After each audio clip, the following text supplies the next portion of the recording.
fashion. Hello, welcome to Beefheart cast number Six. six. Six. Tonight we are looking at 666. the Shit, hell. number of the Shiny Beast.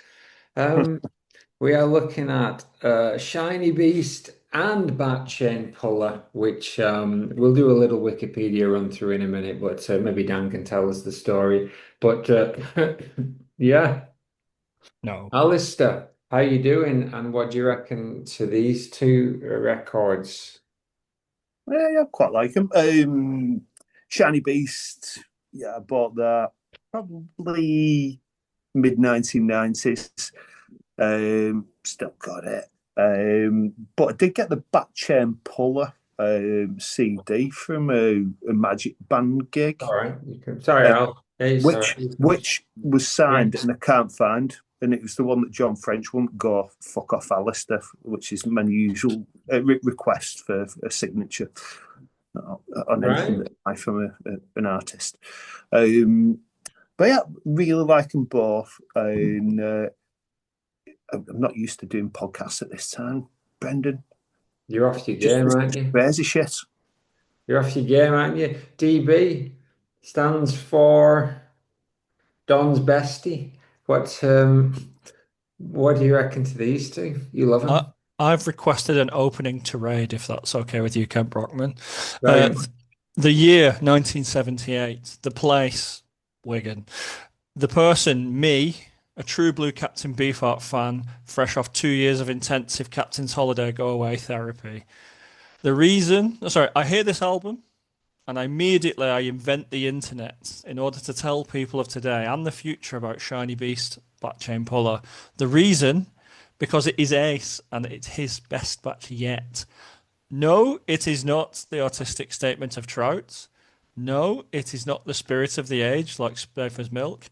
No, it's not the pop masterpiece of Unconditionally Guaranteed. It is just several of the best individual pieces of music he has recorded and some other stuff too. Vito, I think it's a consolidation at best. Have you got Don MC on your t-shirt? That's what it looks like. Cab. It's Don Cab. It's the other Don. It's the other. Cab. Caballero. Yeah. Yeah, Oh, yeah. yeah. Everybody loves him. You mentioned it before that sooner or later we're doing a Chicago. We're off on a Chicago Do run. they count as Pittsburghians? I think they moved to Chicago probably, surely. They were on a Chicago label. That Yeah, I mean, just you they were, think? and I think when they started, they were ripping off all those ones. So yeah, it's totally fine. Yeah, it's more or less. In fact, I think I saw what is it? I think I've got a feeling that I ran into them when the day when I managed to get myself to Chicago. The day when I went to the Empty Bottle and wouldn't talk to Tim Kinsella, and I'm pretty sure that the whole of Don Cab was there. But who knows? It was an Hey, anti-fan night. Brendan, for DB, Yeah, Dan, that sport. that's sports. Brilliant. So you won't be too shocked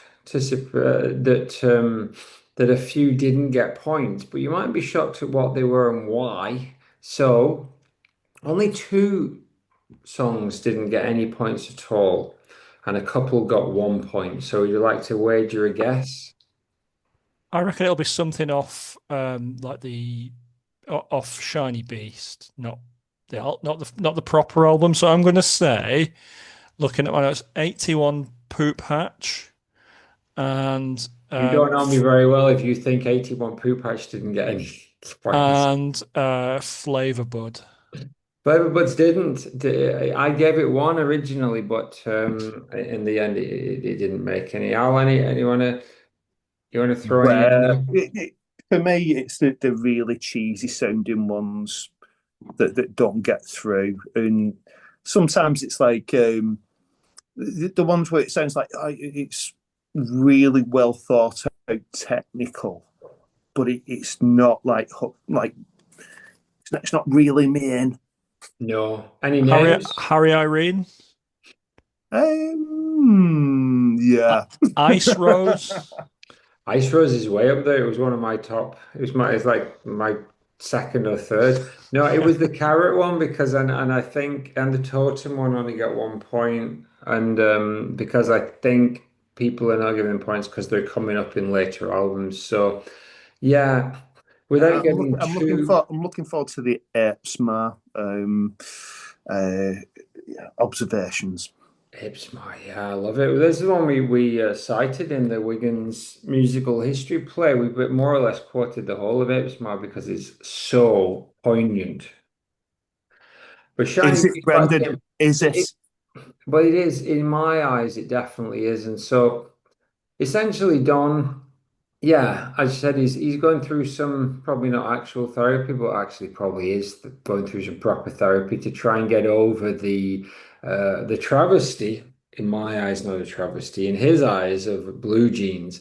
Um, so the 74, right? So he goes on tour with he gets back, makes friends with Zappa and goes on tour and does the Bongo Fury, of which some of the studio stuff, some of the live stuff will appear in our Odds and Sods episode. The ones that Don is actually very prevalent on with his vocals and stuff, even if they were written by Zappa, they will pop up on that show. So very cool stuff, but he then went he formed a new magic band to record a new album with Frank. Better, even better than Trout Mask is what they said, and that became what was eventually released in 2012 as Bat Chain Puller. So we got Don Drumbo was back for that one. Um, we got Danny Feelers Rebo Wally on guitar, Jeff Morris Tepper on guitar, who stayed around for a while, and John Thomas, if you will, on some keyboards. Um, it all went to shit very, very quickly because Herb Cohen is a name that pops up a lot in that history of rock and roll. Uh, in 500 Songs podcast that I listen to. He's all over the place, is Cohen. But anyway, Discreet Records, which is Cohen and Zappa. Cohen basically used Zappa's money to pay for the record for Shiny Beast, which did not know damn well. And so Zappa had a proper strop, and he basically hid the master tapes, which is the second time this has now happened to Beefheart in like Hmm. 6 years or something like that.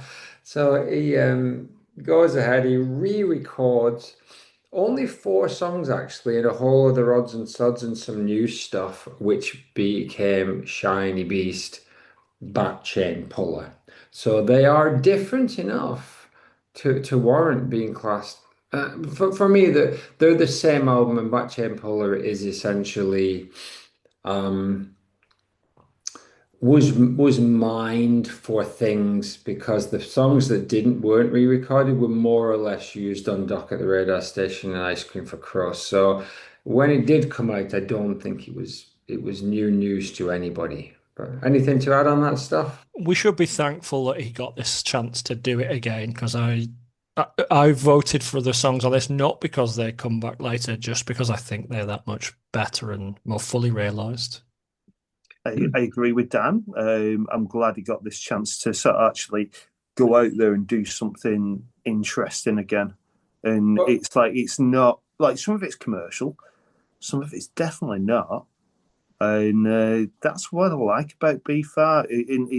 It's like he's regaining his evil. this is definitely Don is back for sure, even though I kind of dismissed it a bit as it being a consolidation. That doesn't mean the songs that are not great and that I don't love a whole bunch of them. And there is some newer stuff on, particularly when we get to stuff like the Floppy Boot, which he clearly there's new stuff going on there that hadn't happened anywhere else. So I think there's a consolidation, there's a bit of a push forward. By the time they did record Shiny Beast, um, Drumbo had once again gone. Jeff Tepper was stayed. Art Tripp was back. Yeah. So we got marimba, which definitely makes a difference to that sound. And Bruce Fowler on trombone, but Eric Drew Feldman, which is the other big name for this second half of his career. So Tepper and Feldman, basically, and Gary Lucas comes on, doesn't he, a little later? It's interesting that those three names and their connection to like 90s indie rock staples. Because like Feldman plays with Pixies, Yeah. Gary Lucas obviously with Buckley, and Tepper's like PJ Harvey and a bunch of other people, right? So this is like weird how they don't seem to have much of a profile in the 80s, but then like are really present in the 90s. I'm, Yeah, and I mean, that's an interesting one to me because I never knew anything about any of that kind of shit. So so well, Andrew Feldman went on being the residence and all kinds of shit. He's like his name is like absolutely all over the place, and yeah, and it's great stuff. And that is a new band that is as creative as the first kind of round. And so yeah, it was fortuitous in some ways that the kind of band that was decent that played Backchain Puller was actually. A third magic band was put together, which is arguably the best of the bunch. It's not the wildest, I guess. It's not necessarily the most creative, but it's really it feels like they could just turn his stuff into these songs. And of course, like we said, the way to do it seems to already have been there, and I do wonder whether they just kind of they were like, oh, we can just work with that method straight off. Don plays a piano tune. We know how this works. Trent Mass Replica was 10 years ago. We love it. We know how to do this now. yeah, Yeah. they are nailing it, but it sounds like a more kind of like polished version of Trickmaster when they go there. And I think that like the drumming, it's like there's some real fucking complex stuff going on there. Where it's Yeah. going like around the houses, but it's keeping a beat that's just like. And I kind of mentioned that the evil thing. I think that there's a real evil sound to some of this stuff, in the same way that I said that some Perubu stuff sounds evil. Yeah. Um, but it's an evil that I like. It's a nice evil, isn't it? Yeah, There's Brown.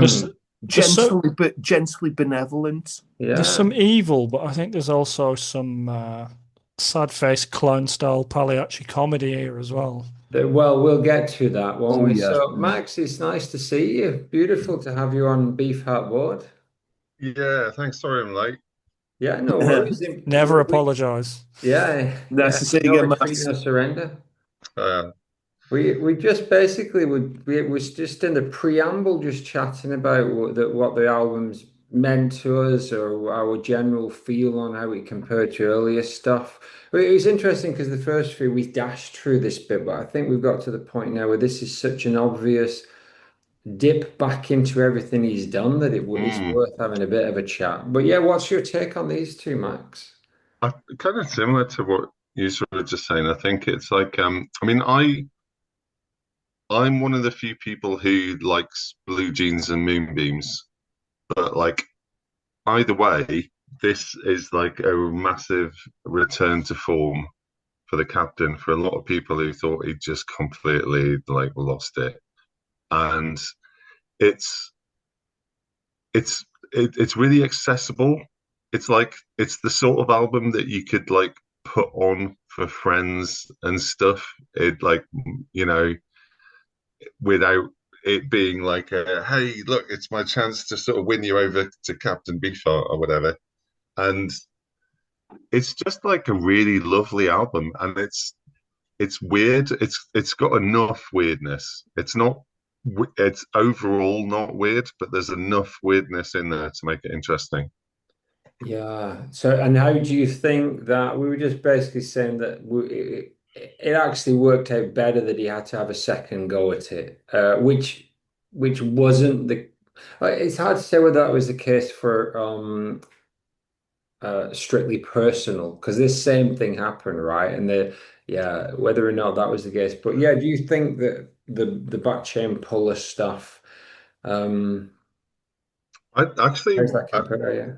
I think I'm not even sure if I'd heard that before. I might have just listened to it for the first time today. Um, Most of it to me just sounded kind of the same.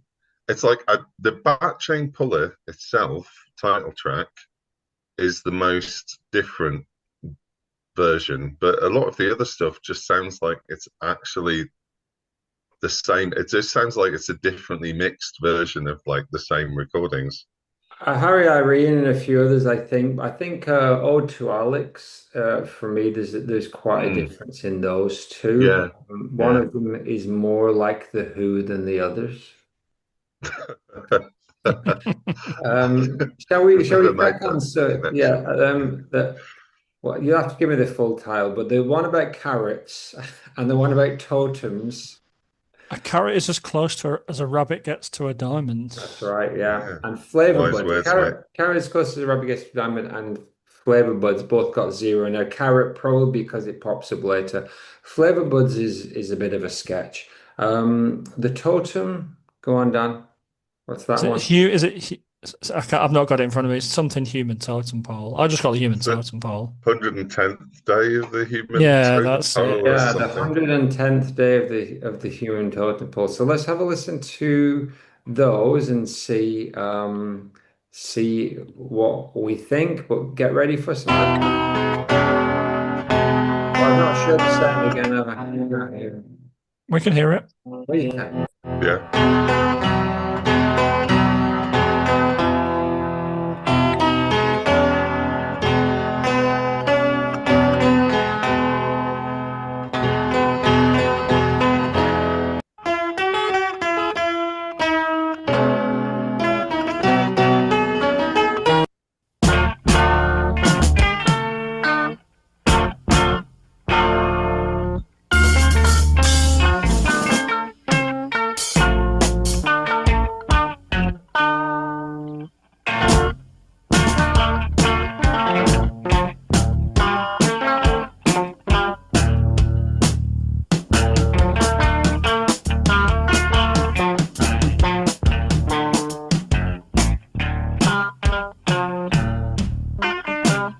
Eyes and ears, and waving hands for balance. There was no way to get a copter in close, so everybody was starving together. The man at the top had long ago given up, but didn't have nerve enough to climb down. At night the pole would talk to itself, and the chatter wasn't too good. Obviously the pole didn't like itself.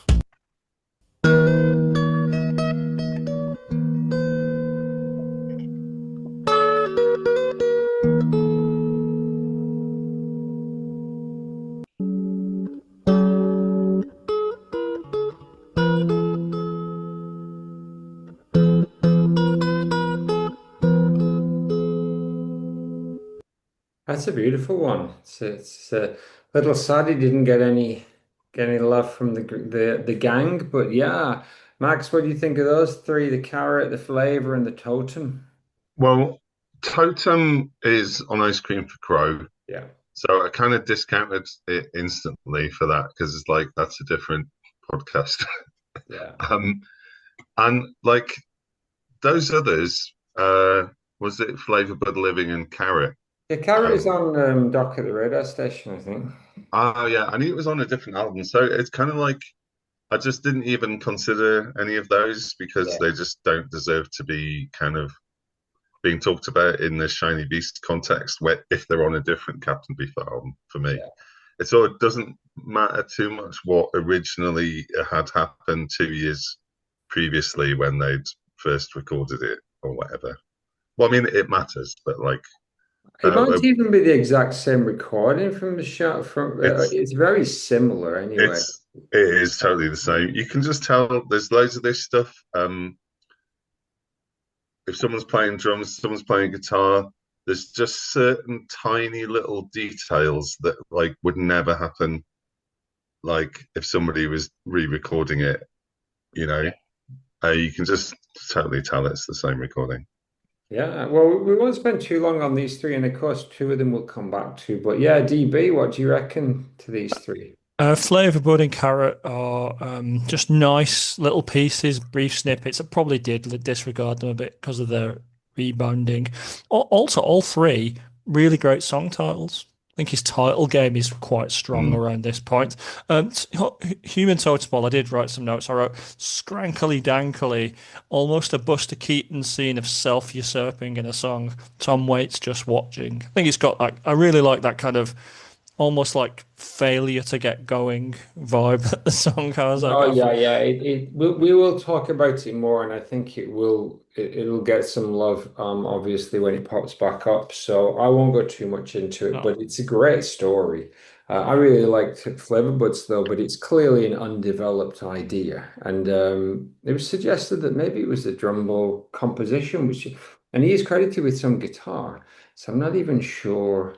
Yeah, how it came about, but he's got a little bit of the peon kind of feel, which I think was Harper Road, though, isn't it? So, Am I am I right in thinking that Drumbo was acted like a kind of musical director, and he would be a sort of go-between like Don and the musicians in a way?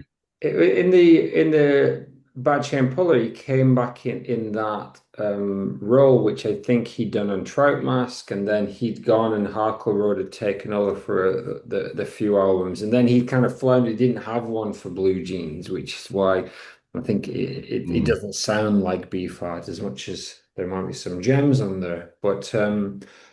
Yeah, but then he'd gone by the time Shiny Beast came around, but a lot of these songs had been formed or they were in the air anyway, Mm. so it's hard to know really like to They'd what already extent. been.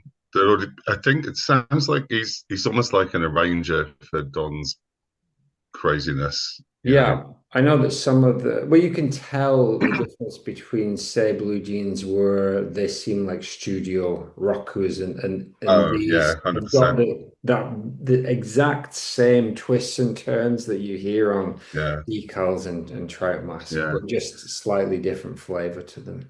Blue Jeans is kind of like.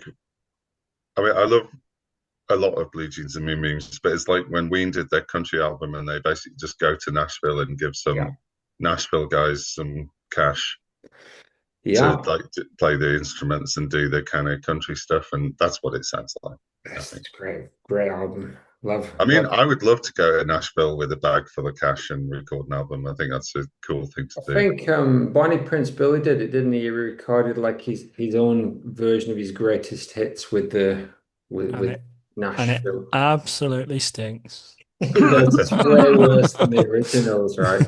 Al, what's your take on these three bottom feeders? Yeah, carrots. I did listen to Doc at the radar station tonight, which is just going to confuse me further. Not Yeah. that I need any help with that. But yeah, kind of meandering. A bit. Well, yeah, I kind of like switch off after a little bit. There's a really good hook in there, but there's loads of bits where it's kind of like just it is meandering, and then you get back to the hook again, and you're like, oh yeah, I like this bit. Yeah. Flavor Bud Living. Scribbled in. I prefer Flavor Flav. Not very exciting. This is a shit that.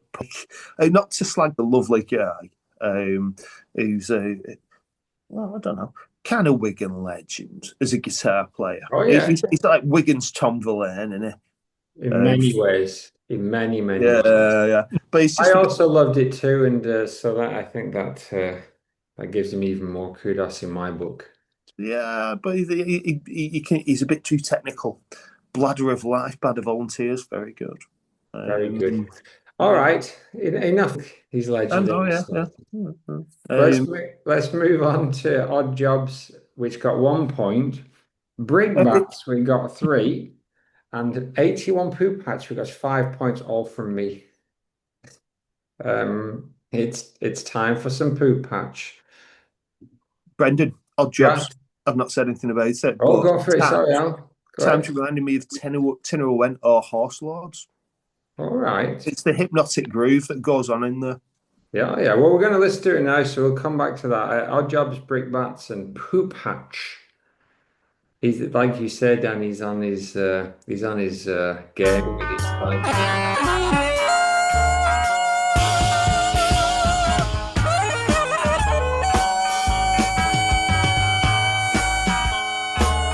Brickbats fire high, my fireplace upside down. I see them in the fire. They squeak and roast there. Wings leap across the floor, fold up the wall shadows. The window curtain ghost. Fear rose my heart and dust my throat. Big bats. Big bats. Big bats.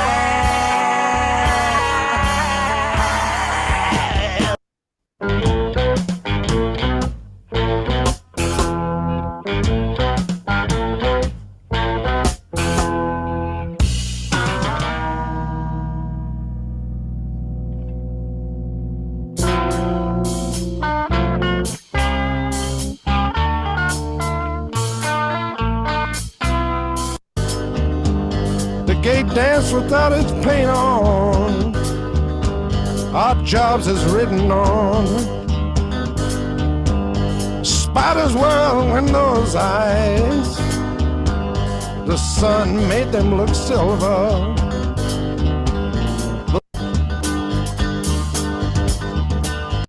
My eyes are burnt and bleeding, and all that looks like a monkey on a silver bar. Big poop hatch with a cotton hatch. Hatch holes that the light shows in and the light shows out. And the little red fence. And the wire and the wood. And the barbs and the berries. The tires and the bottles and the car up on rims. And the heat swims on its fenders, and the dust collects and the rust of autumn surrenders into gold. Trumpet poop on the ground with jeweled pinlet. Cobwebs collect down plaster, run into a hole and find collected glass that drinks the reflection of midday after. Spreckled hula dance on my phone. It's just a classic spoken word beef. For us, Yeah, so true. I actually regret not putting that in my top 10 now, because I do actually really like that one bit. I think it's like the spoken word stuff, or the ones where he's just reading his poetry with the band playing some stuff in the background. I kind of like it, but in a way it's like in a different category. It's like Marky Smith's spoken word stuff or something. Just to bring this back to the subject of the full for a moment. It's like some of it's good, but it's sort of not the full. It's kind of something else. And even though those are on the Captain Beefheart album, in my mind, I sort of think of them as like a sort of a different thing in a way. That one in particular, that bit, is that the one that ends webcore? I think so, yeah. And Yeah. yeah. But I get yeah. That always like made a really sort of weird impression on me, and I've actually used it as a password for loads of things, the word webcore, just because I just liked it, you know. But I'm not telling you my address or postcode or mother's maiden number, name. please. Yeah. Max, does that like remind you of Ivor Cutler in anywhere? Oh, yeah. That's really interesting.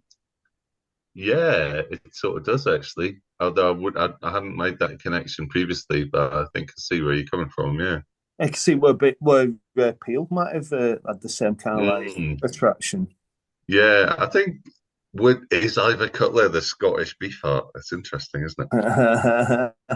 There was something, and I don't know what it was on, and it really did remind me of Cutler, and I think it was on Blue Jeans, but I didn't point out. Maybe it's on it was on the last episode, and yeah, but no, I'm absolutely on board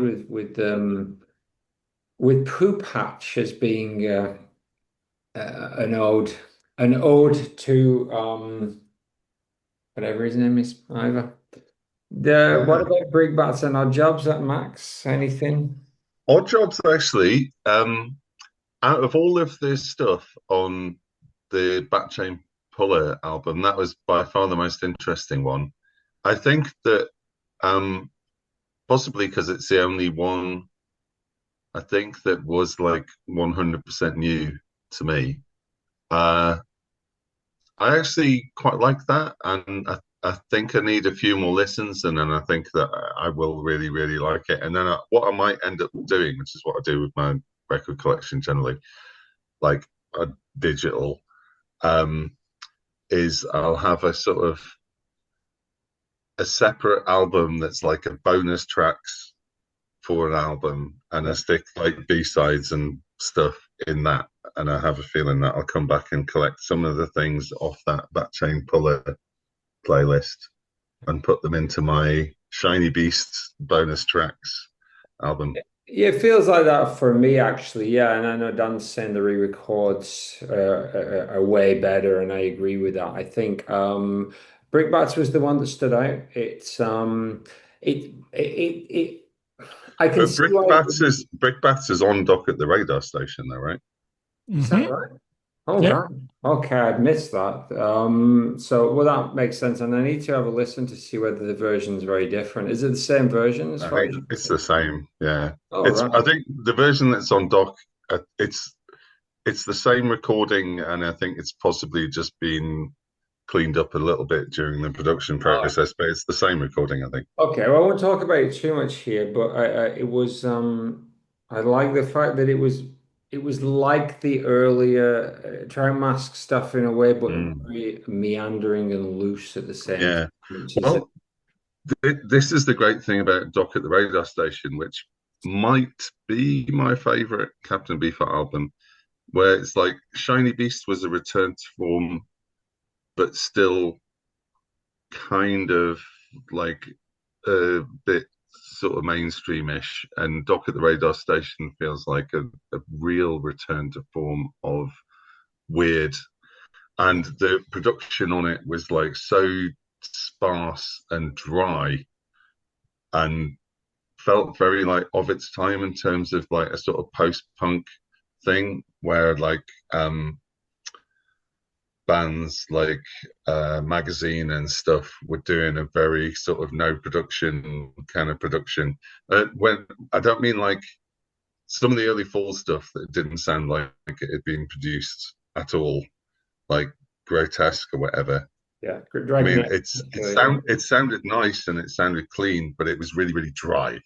Yeah. There's like I'm talking about like Dock at the Radar Station here. It's like it's almost like we want to record everything really well, but we're having an absolute ban on effects, even reverb. You know Yeah. what I mean? We're not allowing any reverb, and which is quite rare for like for production of an It's like album. one of those things where Peter Gabriel had everybody bands hi-hats for an album. Well, it's the Albini method where it's like you're going to record a band like it sounds in the room. Yeah. Mm. How what do you reckon to these three? We're gonna be here all night with this moving at this speed, but it's it's Right. we'll speed up. What do you reckon to Poop Hatch, Brickbats, and Odd Jobs? Brickbats, I do like it. Nice acerbic clarinet, vocals, rhythm and bass. You know, there's a lot going on in there. Nice juxtaposition between the energetic parts, which are fucking crazy, and then they explore the slower bits, which remind me a bit of John's Own. And you get into kind of like bits that remind me of some sludge metal bands like I Hate God. It could well have been influenced by it. You know, it's like stuff that that I played in noisy bands, and a big fan of Beefheart. And I think doing Beefheart noisy always works well. But I can definitely see a connection there. Yeah, but I don't know what the hell I've written here, but if I ever saw geese falling out at a wildlife reserve, then this should be the soundtrack. Nice. Poop Hatch. Um, oh yeah, reminds me of the Smith solo stuff. So yeah, I'm agreeing with with Max here. Yeah, it'd be nice to be a crackles on it. That make it sound more nice, but it's just me and my vibe, like in the kind of like the vinyl sound. But yeah, it really does remind me of Smith solo stuff. Do you Hands agree, of Greg? Hammer. Where do you stand on these three? I'll try and throw my hat over all three at once. I gave Odd Jobs a point, and I really like its springy, wiry guitar outro, like the kind of the sparseness. But what strikes me Dan, about did it remind you of Vinnie Riley in any way with the guitar? a little bit, yeah, I can see that definitely. A couple of other things as well, but yeah, but I'd have to listen to it again to remind myself what they are. But what's interesting about Odd Jobs, Breakbacks, Poop Patch, and another one that we've not quite got onto yet is it seems like there was a much stronger thread of beat poetry and that kind of like more abstract kind of thing. So it's almost when he rethought about the album, he jettisoned an entire kind of part of its concept and diffused it and dispersed it over the rest of his discography, which I'm going to say was possibly a wise move. Yeah, and Yeah. the speaking, I think I'd missed it. I love Beef's I spoken words. I liked all of the songs we've just mentioned, and the one that I hinted at. It's just a case of I think it just needs to be dotted around rather than made the feature art Yeah. event. It's really interesting that what you were just saying, Dan, about like a decision to jettison it, because there's quite a lot of that on Ice Cream for Crow, and that it sort of sits in there because it's like that. It's like Ice Cream for Crow is saying to you, there's going to be a lot of that sort of thing on this album, and that decision, I wonder if it was like a conscious decision by him or if there was somebody else saying like, no, this stuff's just the beat poetry stuff's just a bit like weird, and not in a good way. Weird. Maybe just leave that off and we'll do the like proper songs or something.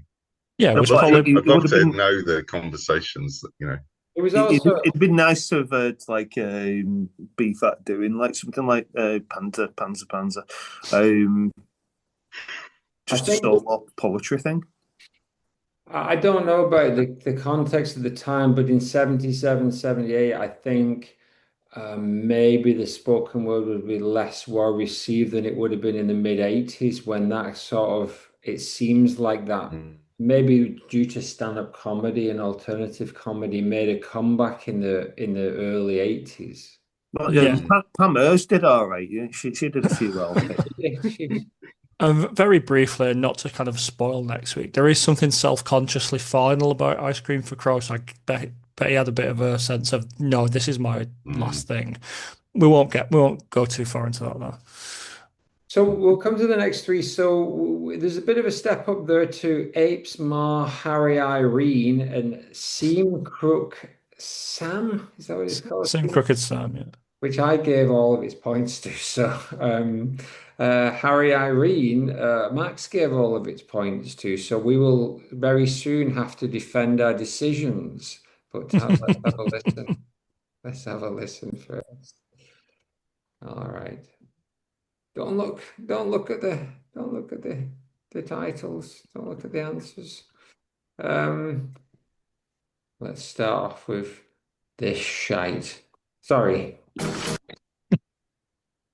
Shitty British adverts. Here we Nowhere go. near as good as the Japanese ones, Brendan. No, they're on the video people. Back in Nestle. The video people just have to. Nobody else does this, right? Everyone else edits. I think I'll probably have to edit this shit. It's too long. Yeah, just carry on talking shit. It's fine. That's what we do for the rest of the show. Indeed, right? Let's get into it.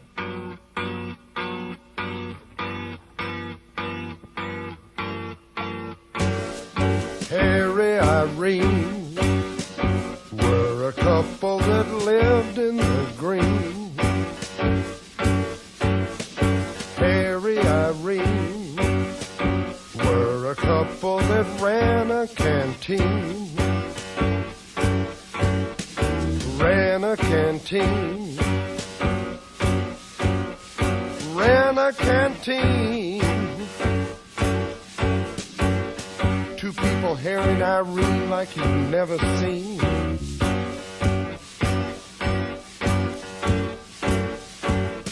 The floor was made of oak, the dough was smoky gray. Their tuna sandwiches would turn the dark into day.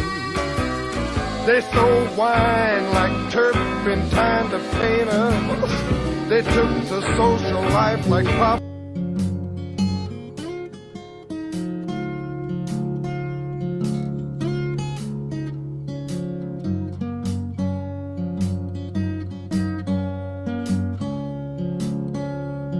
There once was an empire chase known as the Great Great Game.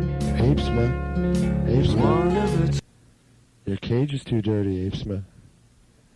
Remember when you were young, Apes-Ma? And you used to break out of your cage? Well, you know that you're not strong enough to do that anymore now. And Apes-Ma, the little girl that named you years ago has died now. And you're older, Apes-Ma. Remember when she named you and it was in the paper, Apes-Ma? Apes-Ma. Apes-Ma, you're eating too much and going to the bathroom too much, Apes-Ma. And Apes-Ma, your cage isn't getting any bigger, Apes-Ma.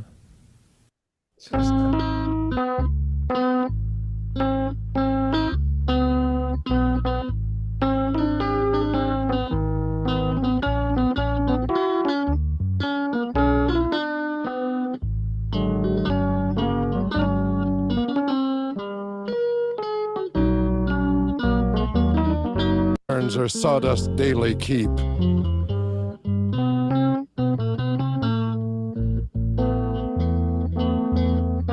And whiskey creeps down her naked front in red leatherette, peen buttons set where her fanny sweat raised her wrist to fan in a mouse cough. The mouse coughed.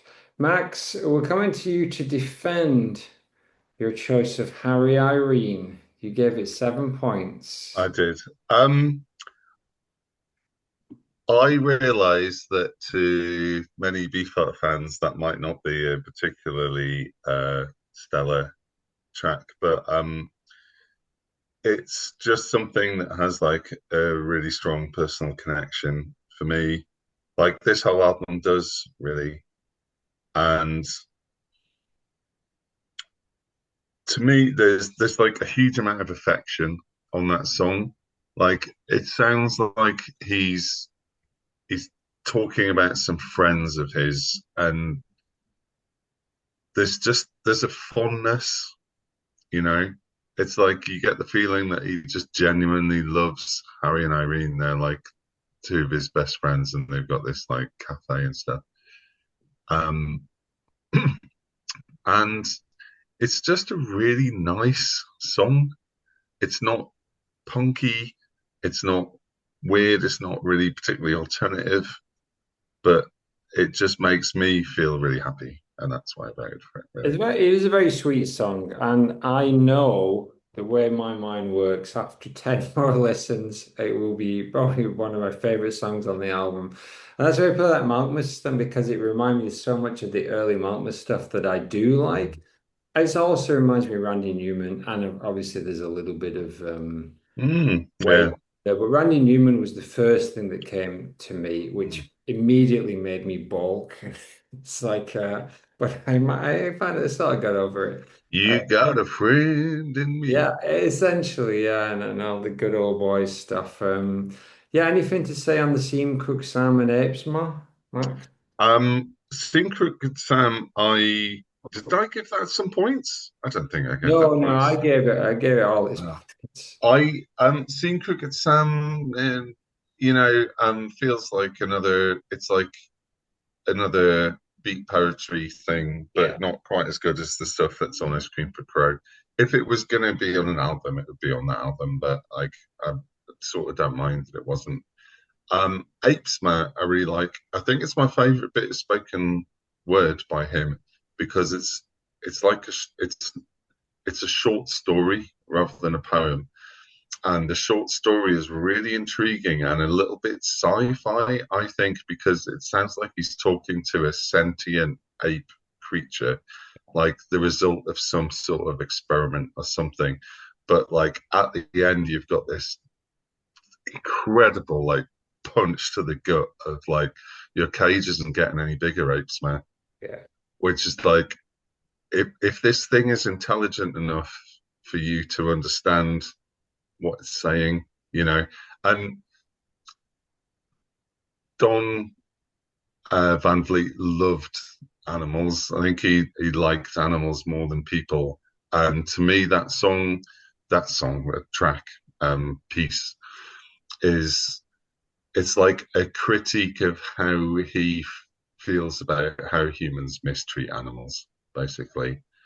And I think it's just a beautiful short story. Well, it's not beautiful. It's a great troubling short story.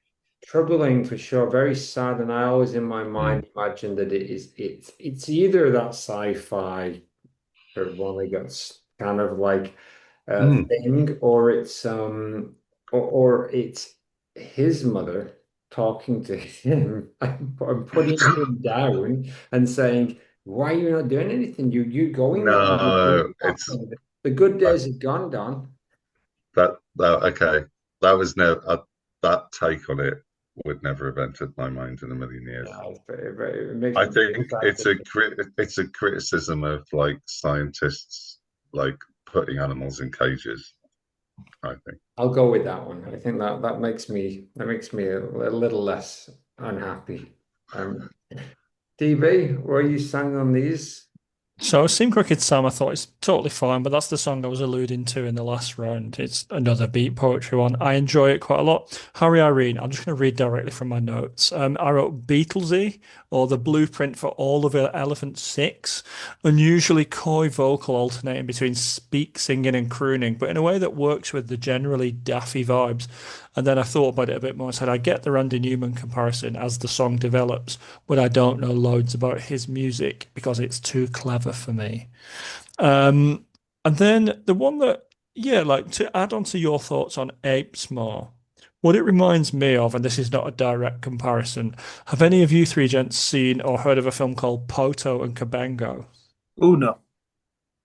Poto and Cabango is a documentary by I think his name's Jean-Pierre Gorin, who was a collaborator of Godard in the 70s. But he makes this fairly straight up documentary about these two girls in America who were written off as being intellectually subnormal. But then it turned out that they kind of created their own language between each other, and only they could understand it, like idioglossia. And it's like a film about like development and, you know, like it's a little bit of a social realist thing as well because it looks into the background, but it kind of got that feeling of like the sort of the incomprehensibility of being in the cage and the kind of the not understanding conceptually what a cage is and what you're missing out. So I agree with what Max said. Like it's what is not said in this story is so powerful and so troubling. I didn't give it any points, but that doesn't mean that I don't really think about this one quite a lot. It's just I'm giving points for music because I'm a music guy. But I think it's brilliant. I think all three of these are really good. I like Harry Irene. It's just that the top 10 are better. Indeed. What's that word idioglossia? I've not heard that one before. Yeah, a language contained by, you know, a small group, like a kind of a language known to oneself. Obviously, you can't have a completely private language because your concepts need to be related. No, but, but communication is really important. And like when you get kind of like institutionalized, you can develop these things. And it's like Polari. Yeah. Yeah, so like anyway, Poto and Cabango are their names for each other, and there's like the film tries to go into where these words that they come up with came from, and they have a bit of a hypothesis by the end, which sort of sheds daylight on magic a bit, but there's still kind of mysteries left after the film is finished, which I think will, if you think about it next to this film, I'm sure you'll make the connections that I'm abstractly trying to push forward to you. Sounds really interesting. Beautiful, beautiful. Al, yes, Seam, Crooked Sam, Harry Irene, Apes-Ma. Right, I'll try and do the best I can do. Apes-Ma, I've got a very different take on this one. Don't know why that's funny. Brace yourself. No. Do you remember, like Brendan, you might remember when we did the Mordcast and it was the Bleeding Gums Murphy thing. Everyone was like, oh, Bleeding Gums Murphy's a lovely guy, this, that, and the other. And I was like, no, he's an absolute fucking cunt. Look what he does. And you're saying that's all right. He says he's playing blues. No, it says he's playing jazz. And he's not. He's just playing shit like fucking Bruce Springsteen. But this, right, he's got this bird in a cage and he's fucking complaining about it because it's too big. Get a bigger cage. That's like an animal welfare issue. And fucking clean up after it. What the bloody hell? You know, oh, you're pooping too much? No, you're just a negligent owner of a pet. That's the vibe I'm getting from this. I can get why you might see it as being sentimental, and I did. I used to think that was the case, but I just listened to it and took a really different take on it. Like, you know, I would not want to be living in a tiny cage covered in my own shit. But And anybody else wants to volunteer for that, you know. But, you know, and it's like he's mocking the bird. You know, he doesn't understand what he's saying to it. And I see it as cruelty. That was an assumption, and like what you've revealed is that I'd never like questioned my assumption. But I always had an assumption that Apes-Ma could sort of vaguely understand what was being said to it.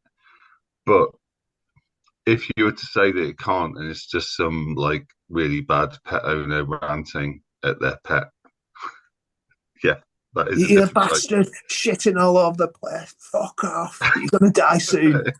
It's clear there's a lot of depth in there. Anything to add on our Harry Irene before we move on? Yeah, that's bloody awful. Can't stand it. Like, yeah. It reminds me of like Paul McCartney. Yeah, I kind of wrote "Stop this now," and when the organ comes in, it's like no. But I can understand why people might have nice memories of it, and I'm not going to sort of like, you know. Yeah, no, I mean, Dan mentioned the Beatles thing as well, I think, and you're right. It is kind of like Penny Lane or something, you know. And I like I said earlier, I'm not going to like fight its corner or anything.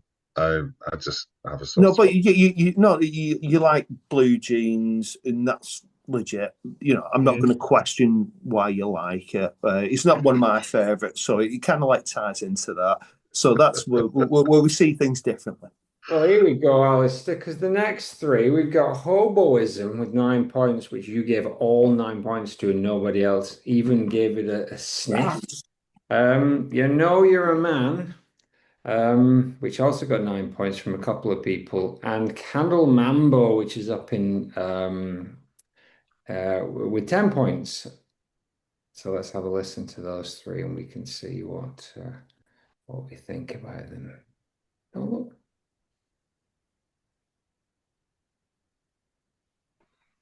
Oh, Candle Mambo, come on. You need Fire TV. We don't need Fire TV. Yeah, take this all out in the edit. It's fine. Mambo.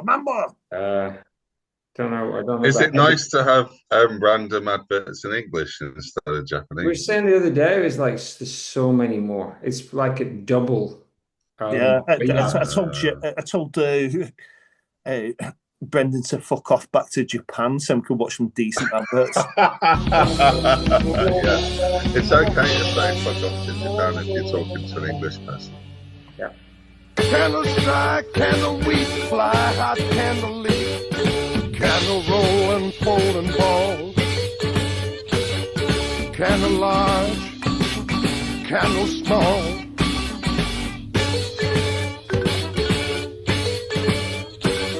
Your threads of fire burning up, your feathers of fire winning night and turning light and turning light.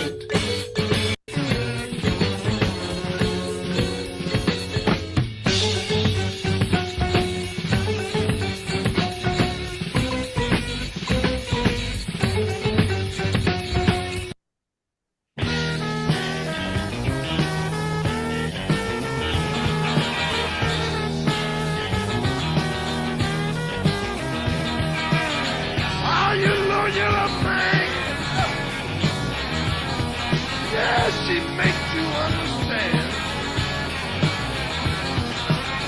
Yeah, you know you're a man. Yeah, you know you're a girl. When we're starting to, we got a glow starting. Deep down, you know you're a man. Yeah, yeah, she makes you know you're a man.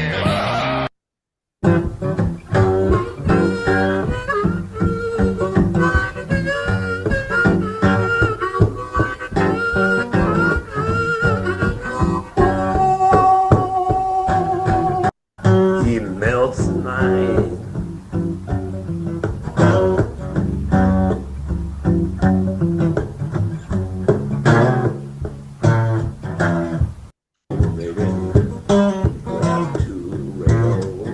Alrighty, Alistair, the floor is yours. Hobo-ism.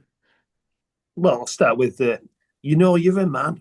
Ah, Well, nowadays gender politics is a bit more complicated, isn't it? Yeah, when it was released, it's probably a bit different. Like, but like when it was released, which was 1980. You know, my knowledge of that, like, well, I was a big fan of the Pink Panther, but beyond watching like Carry On films and stuff like that for camp stuff, yeah. Don't know much about that, but I heard the song really. It's like cock rock. Not a fan at all. Right, let's have a look. Got to go through my gander bag for this. Yeah. Next one. Which one is it? Hobo-ism, which was your big one. Hobo-ism. I've got my notes for that there.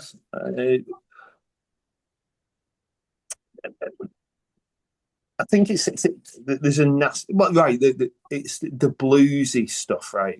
I like. I know Dan hates it, the white boy blues, but Saying nothing. they just said something. But I like the recording. I like the hiss, and I'm a sucker for some of the bluesy stuff. I've got like back the shit like Blind Willie McTell and Blind Lemon Jefferson. One String Sam. One String Sam. Yeah.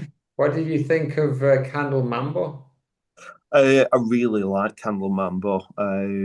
It's the rhythms on it. There's amazing drumming. In the percussion with the marimbas, it works well with the polyrhythms. So you've got like a really good groove going on.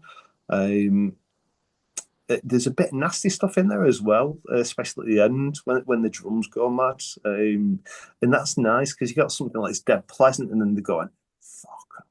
But yeah, the end bit reminds me a bit of the end part of Marquee Moon, I think. Oh yeah. Yeah. But you can see how it would influence those types of people. Yeah, very much. DB, coming to you. What do you make of these three? So let's start where I'm in accordance with Al with Candle Mambo, which I gave points to. Great tune. I think the original version's maybe a touch better. You can hear the joie de vivre in his voice. He's really singing the shit out of this one. It verges on musical theatre at times, but I will forgive it. Then let's go to where I completely disagree with Al with Hobo-ism, and I thought this was the worst one of the lot. I just wrote garbage. I just think this is just fucking plodding shite. Never want to hear that one again.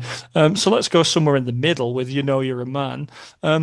This could have been off any of the last four in a way. I see what you're saying, Brendan, when you say that you think this is a consolidation. But I think the textures in the playing are a bit more upbeat. It's kind of a bit more realised. The odd switches. There's kind of a real low down bass swing going on. There's some kind of very weathered textures. His voice sounds a little bit older on this record, I think. Normally, I would not like songs like this where I'll say like cock rock, but then when you really listen to it, there are not really any songs like this. This is Beefheart kind of twisting an idea until he makes it its own, I think it's a good one. I also gave this points. Well, I put that down as an extension of the Peaches. Oh, don't say that. Don't say that. A I million. just thought it was shit. Do you know how long it took me to get Peaches out of my head after we did that episode? It What, like what literally 3.5 Mm. fucking weeks. is it on? Is it? It's not on Blue Jeans, is it? So It's no, it's on. one of It's the there's unconditionally yeah, guaranteed, isn't it? Is Yeah. is officially agreed by everybody worst album. But it's a good sign that it's stuck in your head for 3 weeks. Oh, he's got a tune Stockhausen would kill for that kind of tune. When you run Stockhausen and Van Vliet facing exactly, each other in the ring yeah, tonight. yeah. Um, I've written down cock rocking as well for the When You're a Man, and it's kind of it's actually quite nice. For me, it is the band's take on just a heavy rock tune, but there's enough magic band in there to make it not that. It's not just an Allman Brothers or a Zeppelin kind of like chugger.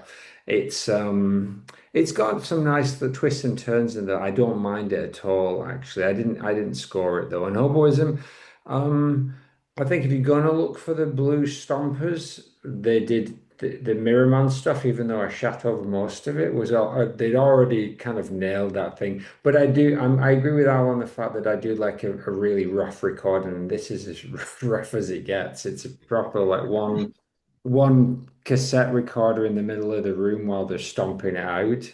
Um, yeah, I really enjoy it. Kind of Mambo I've gone back and forth on because yeah, like you said on the musical theatre, the cheesiness of it, the silliness of it. Sometimes, if I'm not in the mood, I'm like, no thanks.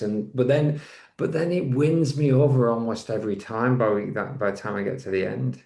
You know what, Brendan? There's very few songs that I dance to with my partner, and that's one that I think can be perfect. It's just sort of like it's nice rhythm, it's lovely sentiment.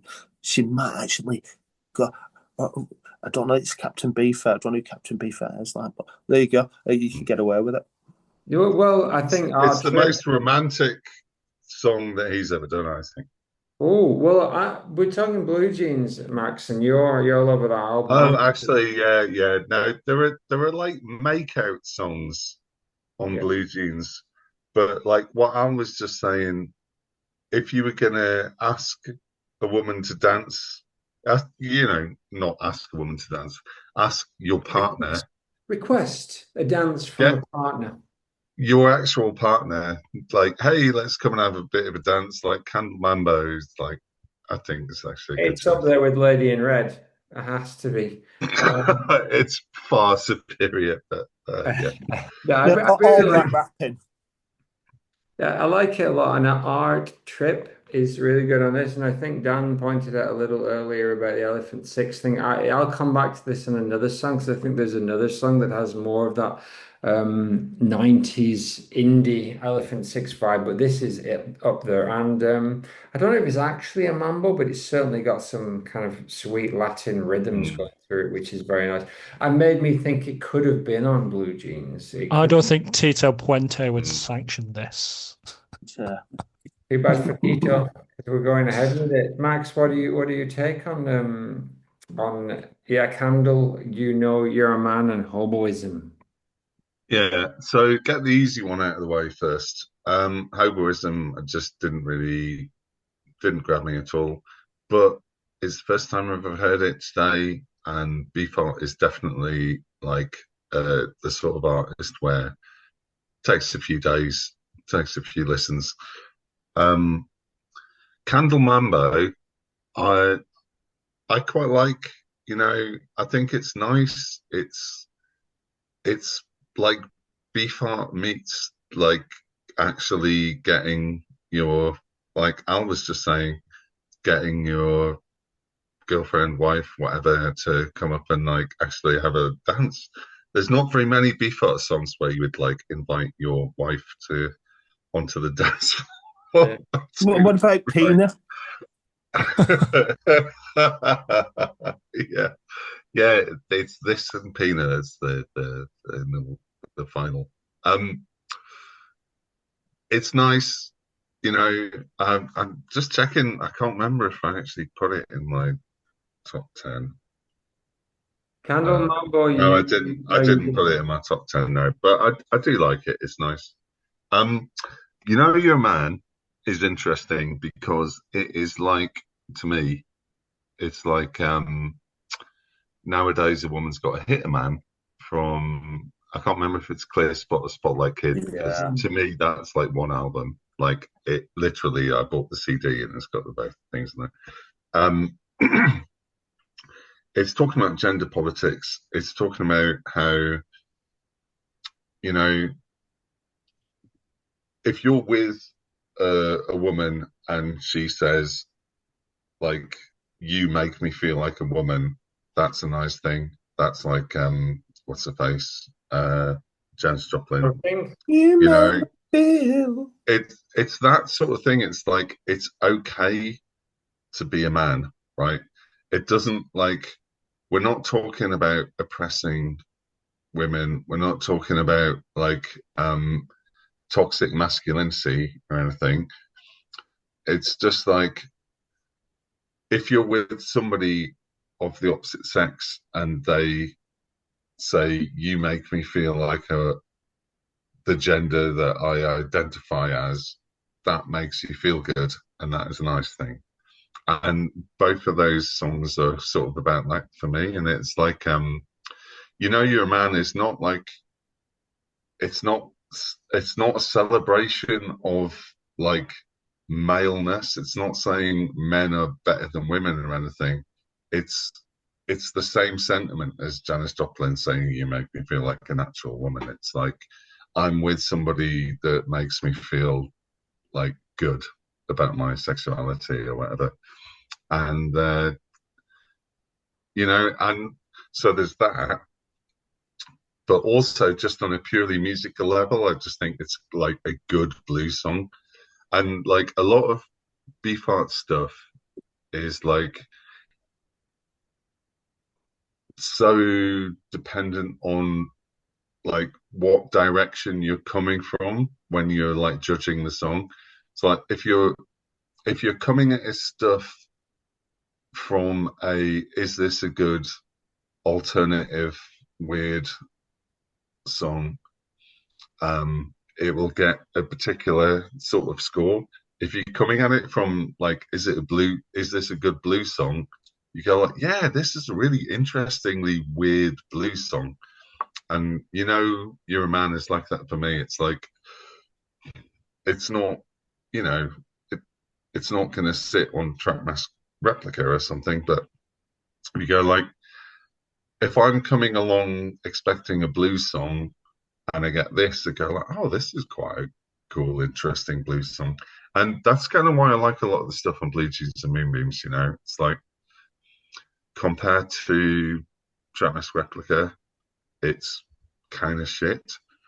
But compared to like a blues, most people's blues albums, it's pretty good.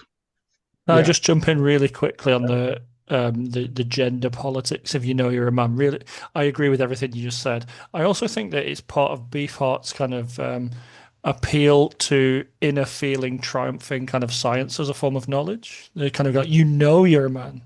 I feel like this, rather than something else affirms me as this. And I think that also kind of relates to the whole.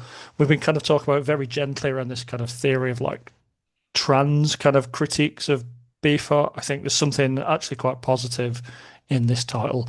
Continue with your other ones, Max. I just wanted to throw that in there, in agreement with you, I think. Yeah, thanks. That's actually really interesting with this sort of trans thing of like, you know, you're a man. I think that could 100% apply to people who weren't born with a penis. And that's like a really interesting take on that song. My take on this is it's just a shit song. But with a message, Al. And this is what's important. It's very much the 19 of its day. His music was shit, but he could really make you think. You know me, I don't listen to the lyrics. I'm just listening to the music, and I'm like, nah, this isn't for me. Fair enough. All You right, picked up on so bits, but here we go. So, we are approaching the playoffs, but in a very interesting and weird phenomena.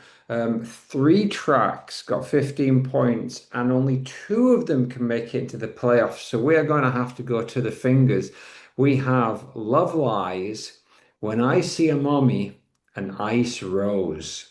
And so let us throw up our fingers for each of these songs. So let's start at the top with Love Lies out of three.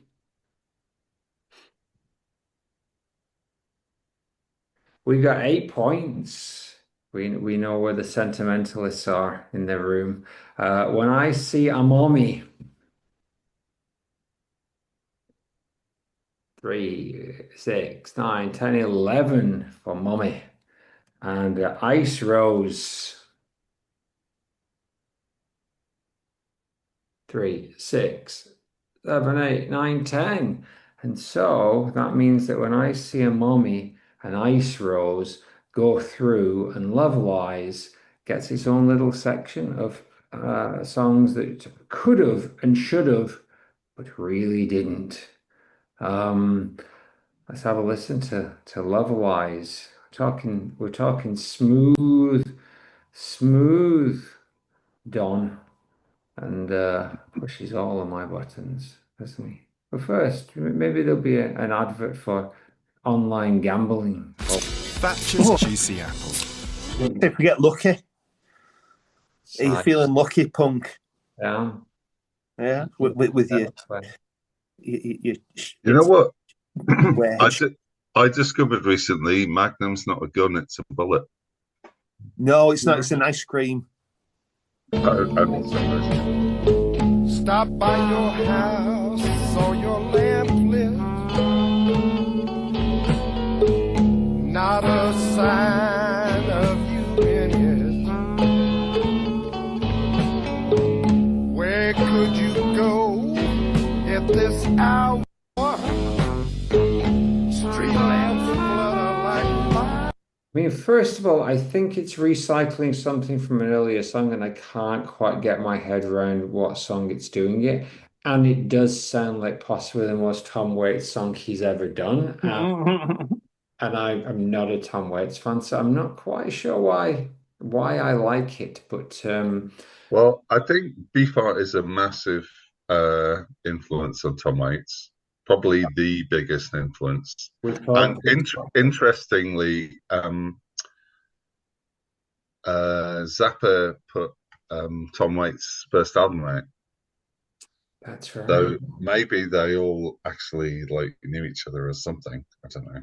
Well, by this point, I think we talked in the last few albums whether or not we thought that Don had heard Tom.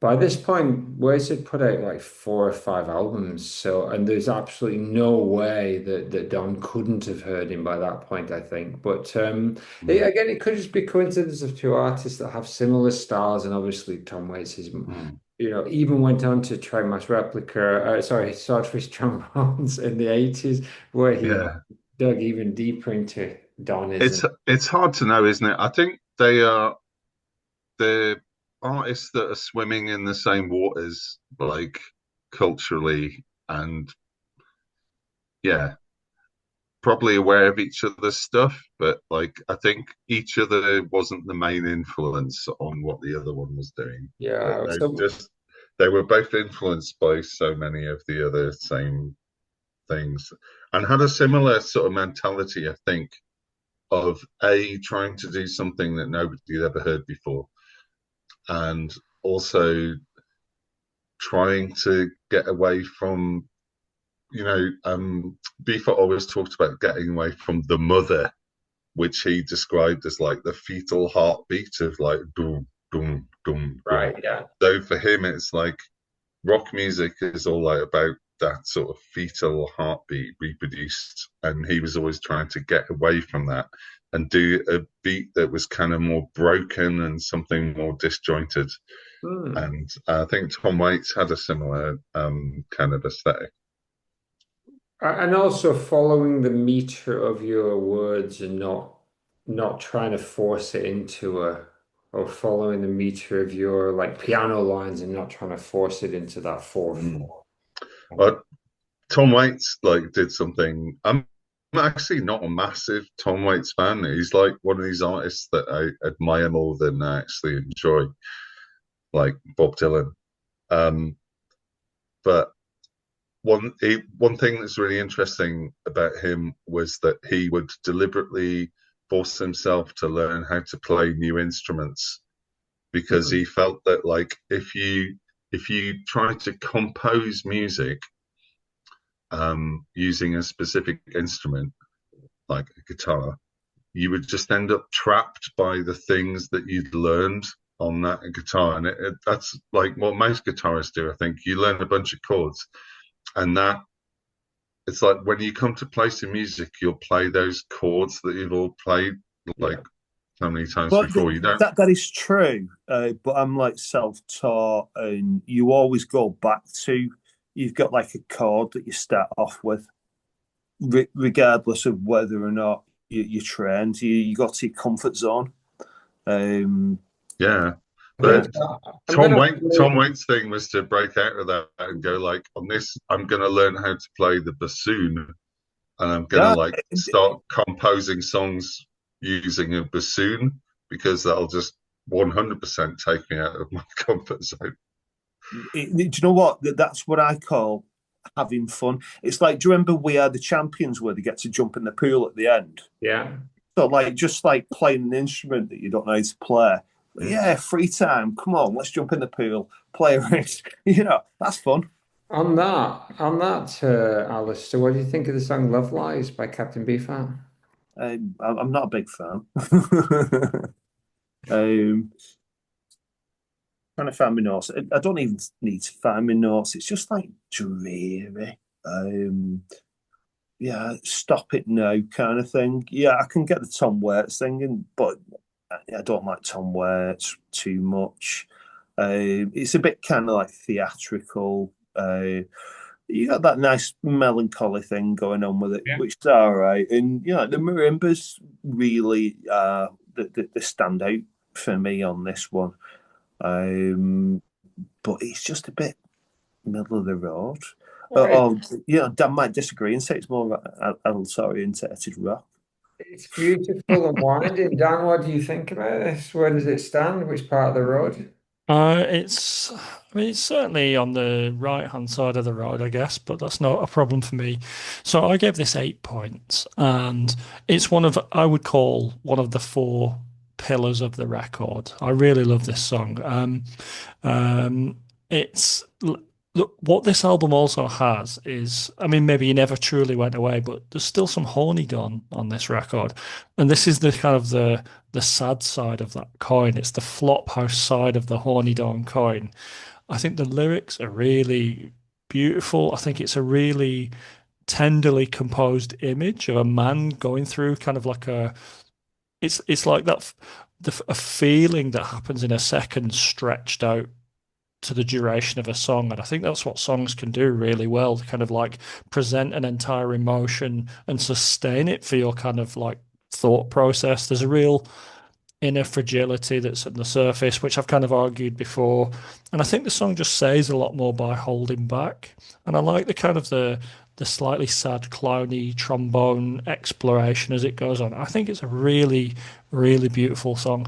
Arguably, Interesting, it's you say clowny because it really reminded me of like it's like kind of like circusy type sad clown. this is where I think he's doing a bit of a Pagliacci here. I think he's doing a kind of like the misery of the clown, and I think he feels like a clown on this record who's sort of, and at times he's really played into that on like Tropical Hot Dog Nights. Like I'm the clown, I'm the party guy, and then it's like this is the other side of it, like the man behind the mask. And I think it's a really tenderly well thought out record because of that. And this is why I'm glad this is the album and not the original version. It's a beautiful snapshot of the lyrics of him basically being outside the house of his partner and wondering were why he can't go in or what they're doing or what they're up to, and he's just sad and he's outside, and it's beautiful in that sense. It's one of Don's most tender moments for me. Max, what did you actually take of this song? Um, I kind of agree with what you were saying about Love Lies. I it's kind of it didn't make it into my top 10 off this album, and I think there's like 12 songs. So, but I don't like hate it or anything. But I totally agree with what Dan was saying. I get the sort of tenderness of it and the kind of melancholy regret. I mean, it's the line, I wish that I hadn't told you all of those love lies, because that completely changes the tone of the song, isn't it? It's not, this isn't like about my woman cheating on me. This is about I've fucked up a relationship by lying. Yeah. And now I really, really regret it. And that's a much more interesting sentiment. Do you think that's written about another person or himself? Well, it's always hard to know as songwriters, isn't it? You know, you kind of put yourself in a place. Doesn't necessarily have to be autobiographical. I think there are some themes on this record of infidelity. There's that line near the end of Harry Irene where it sounds like she's run off. Then he goes, "Oh, it was Dusty," and it's kind of this kind of. Oh, it It's was sort Dusty, of not Harry. yeah. He's sort of like muddying the waters around the kind of around the smoothness of some of these narratives. I think it's a really like well considered album on that route. Yeah, I was wondered about that line. I never understood what that line meant. I think the themes there, Dan, as you say, there's some sort of hint that he or his character has been playing away from home a little, and he's regretting. But from what I understand, he was with his wife for a long, long time, and I don't. Yeah, Jan, wasn't it? Yeah. Jan, yeah. All right, so that finally. So, I mean, Zappa was with his wife for a long, long time, but he still shagged anything that moved. Yeah, probably about 30 years. It's part of the showbiz lifestyle, really, isn't it?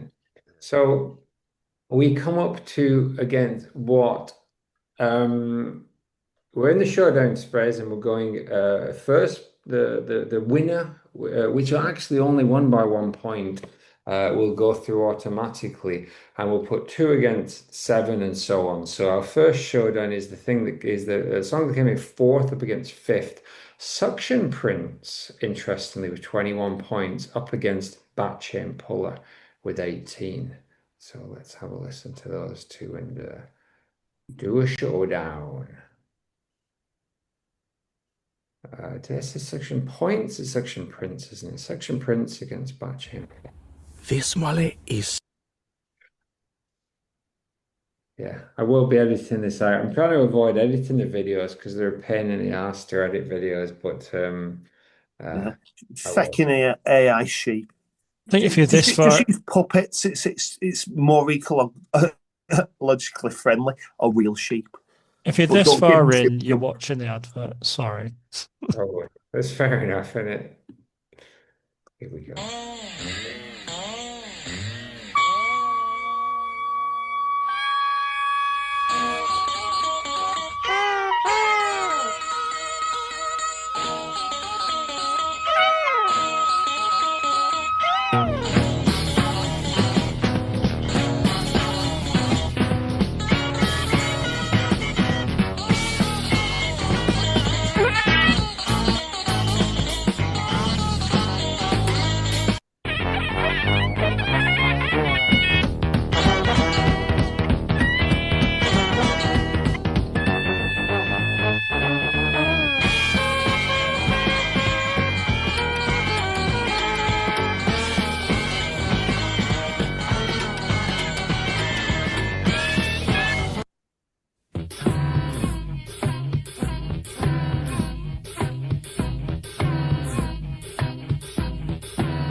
Bat chain puller.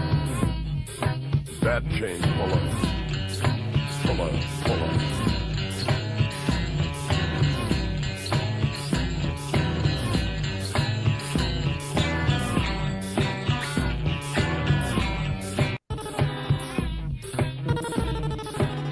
It whistles like a root snatched from dry.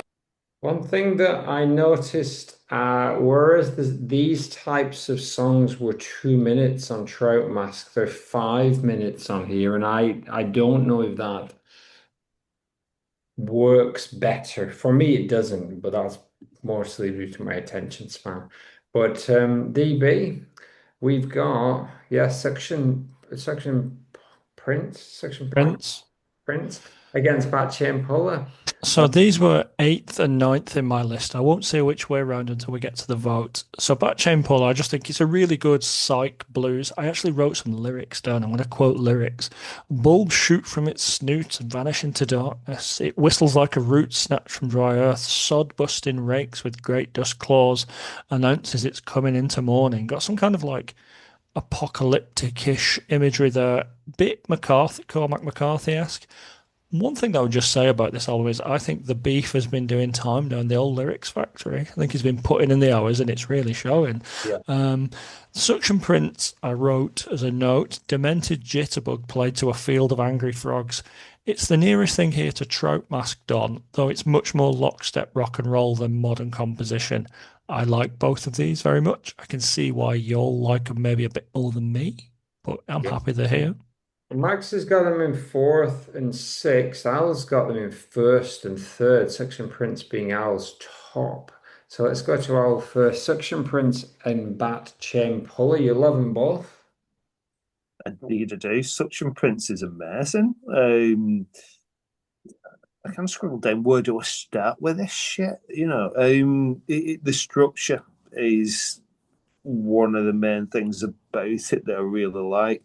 There's so many little bits where it like breaks down and then gets into like big bits. Rhythmically, it's amazing. Reminds me a lot of Ella Guru. In the way that it just like transfers from like one riff to another. It's like sand shift and that kind of thing. It's just really well composed and performed, and there's a really fast, nasty rhythmic bit that I love. That bang, bang, bang, bang, and that's just like pummeling you in the That is 100% the best part of that track. Yeah. Yeah, in it reminds me of that bit reminds me like there's a Jesus Lizard song, and I think that they're nicking a rhythm from that big time. Can't remember which one. Gladiator. Yeah. Yeah. Yeah. But yeah, it's a bit like kind of like well, it probably influenced a lot of math rock stuff. God knows. Right, which was the other one? Bat Chain Puller. Yeah, it's another one I really love. So I voted it third. Like the Bat Chain Puller version. It sounds a bit rawer, but that just might be me. But yeah, they kind of like you got like a straight thing going on, and then they deviate from the groove, deconstruct it, and then kick it back in again. I script down as well. There must be some lyrical thing with a comment. I don't know that dolphins could draw, but apparently they can. But it's one that's an easy cover for the drums. Because like a lot of like the B.E.F.O.U.T stuff is really fucking complicated, but this would be an easy one because the drumming's like really straight. It best on windscreen wipers. That's right, yeah. And I think I agree with it. The raw version on Bat Chain might be the one of that bunch that I would go to. Though I think both these songs do a similar thing. They have lots of twists and turns, lots of really good riffs and noise. I just think Suction Prince does a better job. I find the ones on the Bat and Pull are a little bit more twee or not quite as interesting, but yeah, lots of little chunks all the way through, really quite creative in that sense. Max, what's your take on these two and which one wins out? Well, Suction Prince, like I was just saying, I think it's the most traity track on this album. Um, it's like a jazz workout kind of thing, but structured and not too self-indulgent, and contains itself. And it's just really good. And like Al was saying, that bit where it's like, ba-de, ba-de, ba-de, ba-de. It's just brilliant. Back Chain Puller, what that sounds like to me is a better way to do beat poetry, where the poet like makes an attempt to like fit their words at least onto the same tempo as what the musicians are doing, which is kind of like it reminded me a bit of John Cooper Clarke's Disguise in Love album, Disguise in Love, where he's with the Invisible Girls, I think, who possibly Pauline Murray's backing band, or maybe Yeah, it's which different is Invisible Matt Girls. Hannett, right? Martin Hannett. Yeah, Oh Martin yeah, it had was a lot produced. to It do was with that. produced by Martin Hannett. Yeah, that's Yeah. right. Yeah, Yeah. and it's a similar thing where it's like we've got this band just playing a bunch of grooves. I've got my poems. I'm gonna try to like do my poetry in time with the music, and it works really, really well. You know, much better than just noodling with like talking over the top. And that's kind of what Batchain Puller is like. Mhm. The version, the sort of original version that's on the Batchain Puller original sessions thing. I thought that sounded really interesting. I'd like to listen to that more times. I think it's possible I might end up preferring that to the version that's on Shiny Beast, because it is quite interesting. Yeah, it's the standout of those tracks for me, although there's another couple that haven't popped up yet. So let's take a vote. DB, which way are you going? Suction Prince was 1 point higher, so I'll stay with that. Okie dokie. Alistair, And which way are you going? He's on mute. Still on mute. Still on fucking mute. Brilliant for Sam. I've done well there. Bat Chain Puller I really love, but Suction Prince is the one that's got the highest. Yeah, and I'm going Suction Prince as well. I think it's the more inventive of the two. Max, which way you're going? also Suction Prince. Well, it was an easy one in the end, and it actually only scored 3 more points in the real world, but it was an easy victory. All And right. Brendan, those are both songs that have stuck on compilation tapes back in the 1990s. You were way ahead of us all, Alistair.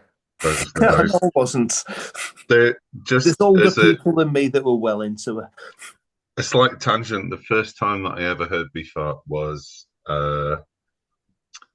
Dropout Boogie on a compilation tape, a mixtape that a friend of mine did for me. Nice. Let's It's hear it for mixtapes. absolutely it's the way we most of us stumbled into this gold. So So you shared knowledge. it is indeed. DB's disappeared, but I'm It sure he'll come is. back. We got Tropical Hot Dog Night, which came in third with 20 points, up against the one that we just looked at, which is When I See a Mummy. So we'll have a listen to those two and see what we think.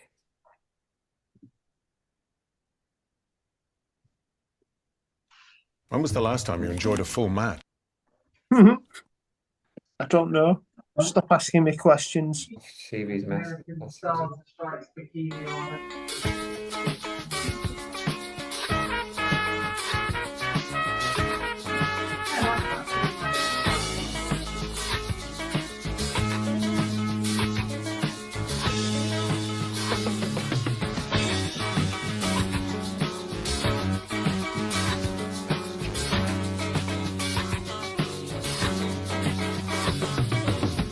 tropical hot dog night.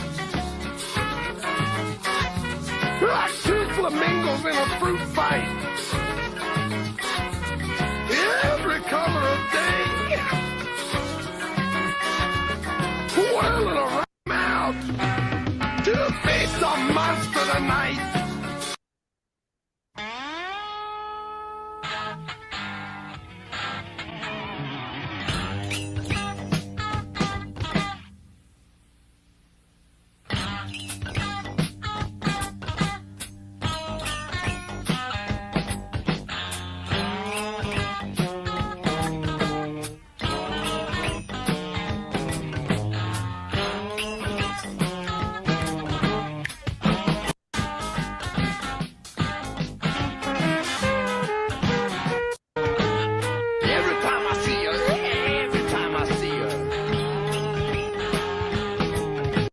Beautiful. When I see a mummy, I feel like a mummy.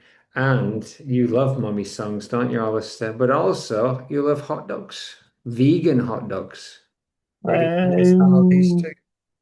No, they're a bit disgusting, am I? You know, but other people might like them. Yeah, when I see mummy, right, this is another example of something that I describe as evil sounding.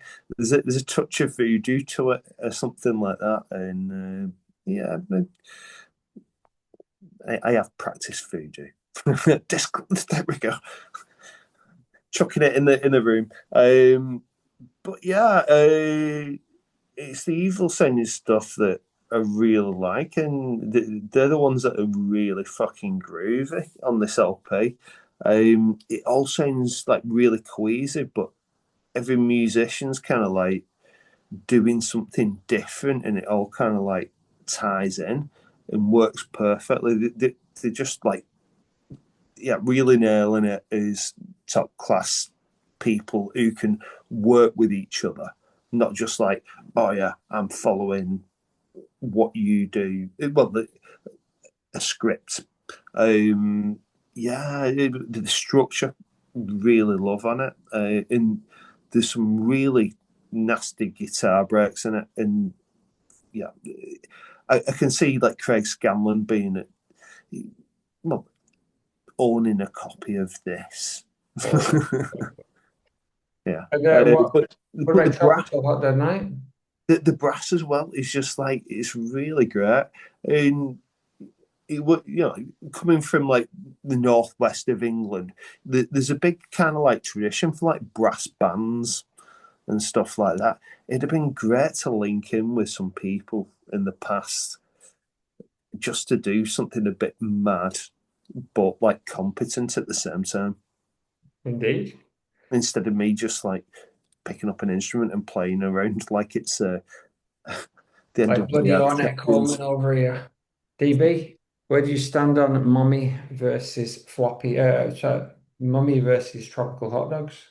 So these are two more of the pillars of this record. So when I see Mommy, Dr. Freud likes the title, jerking and herking in equal measure, great strangulated chicken wire guitar noise and comic sad face trombone interjections. It really shouldn't work at all, but I'm almost afraid to say that it really, really, really does.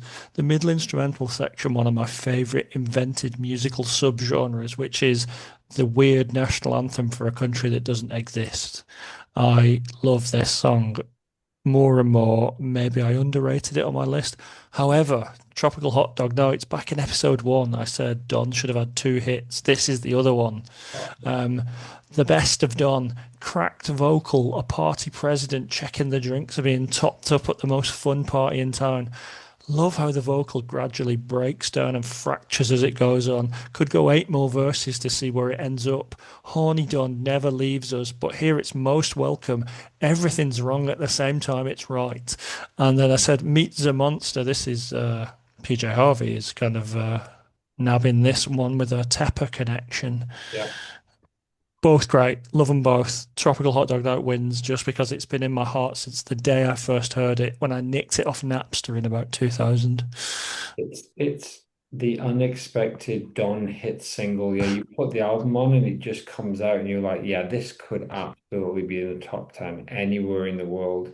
Feel like a mummy less so, but interesting for sure. And I have to say, his lyrics in that song did put me off. I've not managed to get past that yet. It's No, like, I love them. I love how fucking like rude they are and how vulgar it is. Like it's just there's something really unashamed about it. And after his last two records, where he's kind of all like, "Hey, let's go to Makeout Creek and smooch by the AM radio," this yeah, is so much more welcome. it's porn dog. He's people. He wants people to lick those decals right off, doesn't he?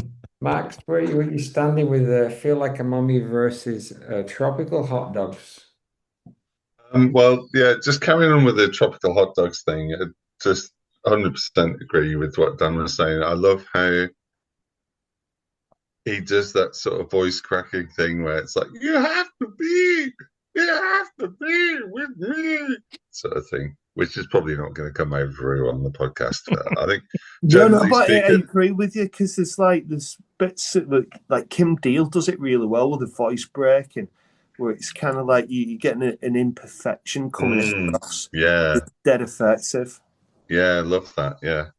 And yeah, it is. It's kind of like, it's just a nice, it's a fun, loving vibe. And again, going back to like Candle Mambo, it's a similar sort of vibe to Candle Mambo. It's like I'm out dancing with the person that I love and I'm having a really nice time. And that's kind of the vibe with that song. And it's just a really nice, feel good vibe, you know? Um, uh, when I see Mommy, I absolutely love. And it's very, very, very different. It's a darker, weirder tune. It could sit quite happily on Doc at the radar station. It's in that sort of like slightly more paranoid kind of bad trip um, sort of place. And I think that they're both fantastic songs and they're so, so different to each other. It's really interesting. That I feel like a mummy. We talked Dan about this the other week. It's pinching the riff from Trust Us from It Comes in a Brown Paper Bag, Strictly Personal, which is one of my favorite riffs. And Mm, they actually do something interesting with it. They don't just take the riff, they kind of expand it and mess mm. around with it. So it is really a really cool song. But I feel when I say mommy, I feel like a mommy. I don't know. I'm still not there yet. I will be at some point won over by it, but I'm not quite. It was obviously Tropical Hot Tonight is just as stupid. And and I can just imagine a literal like cartoon hot dog just jumping around while Yeah. that's the image in my head. Yeah, it's like Yeah. two flamingos in a fruit fight. A fruit fight, handbags at dawn. So, I've never heard the phrase fruit fight before this song. It's like I suppose it's like a cream pie fight, maybe. That's what I always imagined. You know, it's like just lots of people having fun and do, throwing food at each other. Right. do you remember? Do you remember that there's a Monty Python sketch where they kind of like it's a drill thing with the army, and no, teaching the army about being attacked by pieces of fruit. oh yeah, yeah, pointed sticks. Mm. My very brief interpretation of this, if you read the lyrics of this record, there's lots of repetitive use of colours. And I see this as a bit of colour imagery. It's kind of like you got the flamingo, it's pink, and then the fruit's flying everywhere. It's this kind of like, it's an explosion of colour. Like, Mm. it's a very kind of, I think it's a very image-led song, this. And Yeah, I think just so. love, Verbal That's an tender. interesting point. Vibrant, I guess, is a word that you could use. mm. Yes, very much so. But it's time to take a vote. Alistair, which way are you going? I like the mummies. I used to bandage up, so I'm going to go with mummy because it's All dead right, groovy good. and weird. PB, Hot dog.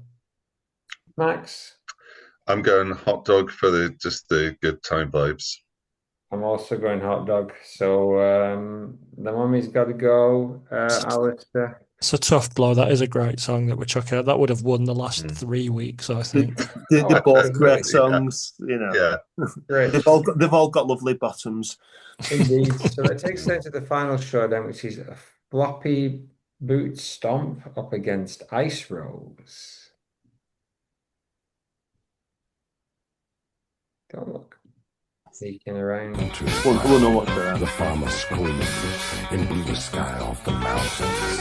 Eye sockets looked down on the chessboard meadows. And the sun dropped down, and the moon ran off. His heels and elbows pale as chalk. And all the comets collided in blue to dust. And the red violin took the full fault to hold down. Farmer jumped in a circle and flung his chop right down. By a square dancing.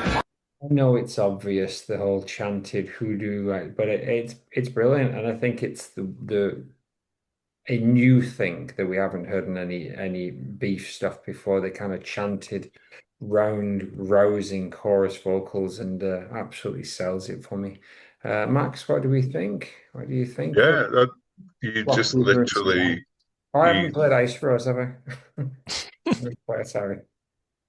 Sorry. Go on, tell us what you think of those two. And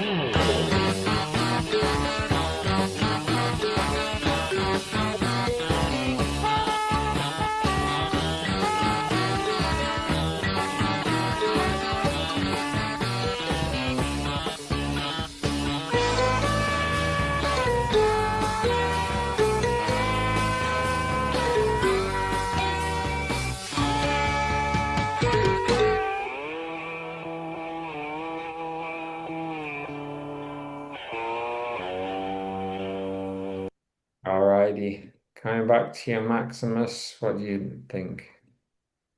Well, just going with Ice Rose because that was the last one. I absolutely love Ice Rose. There's just so much energy. The way that it just starts, it just the energy and commitment, the way it comes in, it's just like, let's fucking do this. Do you know what I mean? It's an incredible piece of music. I think there are probably instrumentals on Trout Mask, which, you know, would beat this, but I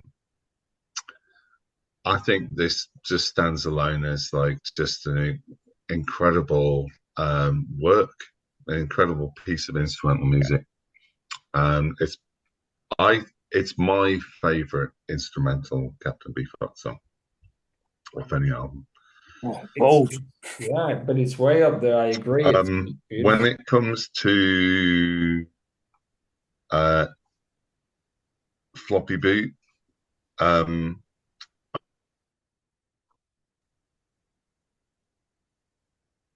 apologies, I'm back. Yeah, so I was just talking about how the sort of hoodoo hoedown thing.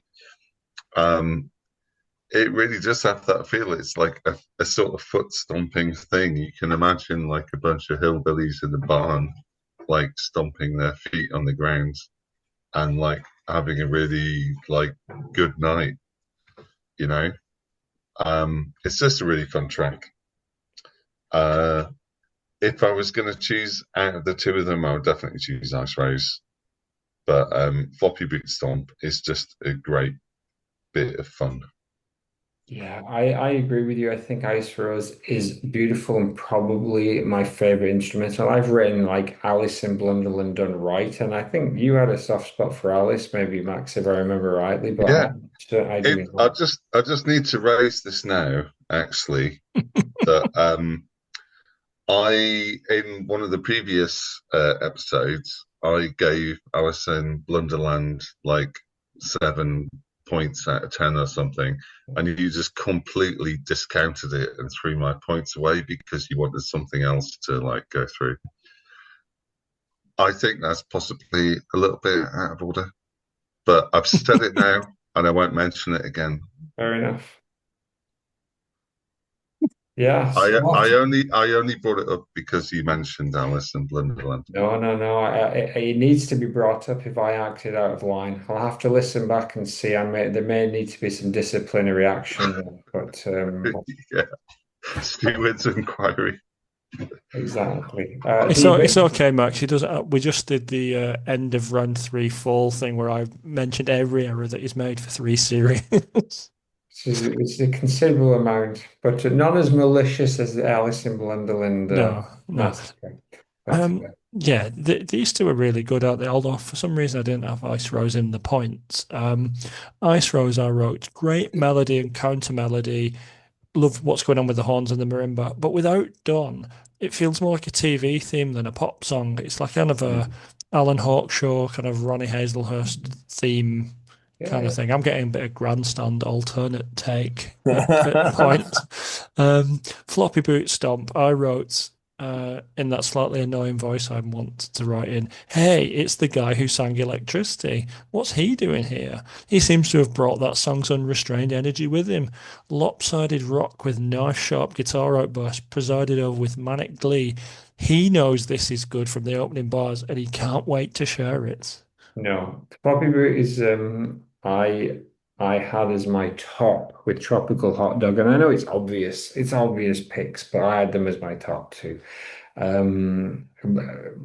But I love them. I think that the hoedown kind of thing is unique in Don's catalog and is a really cool tune, really good tune. But the Ice Rose, the second section, is that Elephant Six thing. It's got the marimba, it's got the trumpet, and it's like that is almost a blueprint for that sound. Totally, totally. Yeah, I, I, I think this is a sort of possibly a good point to like bring up the subject of the sort of vibe of an album and just going back to the fall, a tangentially related subject. I've always had like a feeling that the quality of like a fall album is really affected by the sort of general happiness and mood of the people at the time. And the mood on this album is like just so happy, you yeah, know. yeah. And I think that's possibly why I like it so much. It's just you just feel the sort of happiness and the fun and the joy coming through in the music um, on so much of this album. And Floppy Boot Stomp, I think, is a great example of that. I think so, and I think that is initially when I was like, this is a consolidation. This is just stuff they've sort of done before, slightly rehashed, was my original take on this album. But little by little, it was overturned by just the fact this is the joyous kind of it's like a young band that get to play all the old songs but kind of Mm, take them on and twist them and turn them around, turn them inside. Like so many of them do almost refer back to earlier tunes, and yeah, I think it's beautiful. And yeah, I think similar to something like Wonderful and Frightening, it's mm, got this joyous technicolor mm. kind of feel to it, which is beautiful. What about I'll Alistair? agree, and I'll refer back to We Are the Champions, where it's like everybody who's shit at their own instrument is just buzzing off everybody else, and they're just going, "Yay, let's go for it!" Nice. So floppy boot stamp versus Ice Rose, Alistair, where do you stand? Well, Floppy Boot song, I'd probably go a little bit. Well, no, love the song, but yeah, it's a song about farmers, and John Craven might be interested in it for Countryfile. Maybe he should do a little piece there, like, taking apart the lyrics and apparently it's real. It could be a good theme for farming today on Radio 4. You never know. But yeah, it's proper groovy farming music. I can't think of many other songs about farming unless we get into the Wurzels. Oh, Deutschmark Bob did a song about having. What about Ivor Cutler's I'm Going to a Farm? Which one's Oh that, yeah. Dan? Ivor Cutler's I'm Going to a Farm Oh to God. get weeds. But yeah, it's the more Stevel song I know about something's about farming. Brilliant, love it. Sex Farm. The band The Farm, not a big fan of, but Well, you could do the Fall's Hard Life in the Country, which is like arguably anti-farmer. Arguably, yes, yes, the anti-floppy boot. Actually, Um, I don't. Right, if we've got talking about my favourite song about farming, maybe "Sex Farm" by Spinal Tap. get it together, pull it together. What about Ice Rose? It sounds like something that someone might buy from a vape shop. Um, very Zappa-esque. But there's some great breaks in there, which are very nice, and the marimba and brass are excellent on it. Rate it very highly. Nice, indeed, indeed. So I think it's come down. Max, do you have a be about to say Well, something? I've kind of already talked about these, but what Alistair just said about Zappa-esque reminded me about one of the great things about Ice Rose is that it's a vehicle for Don's saxophone playing Yeah, and like reminds us all like what a fucking awesome saxophone player he is. Hmm. yeah, yeah. It's beautiful stuff, and he doesn't get enough. He doesn't pull his horn out Mm. quite enough. That thing is when you think about him, you think about the vocals and the general wizard like LSD kind of shaman sort of thing.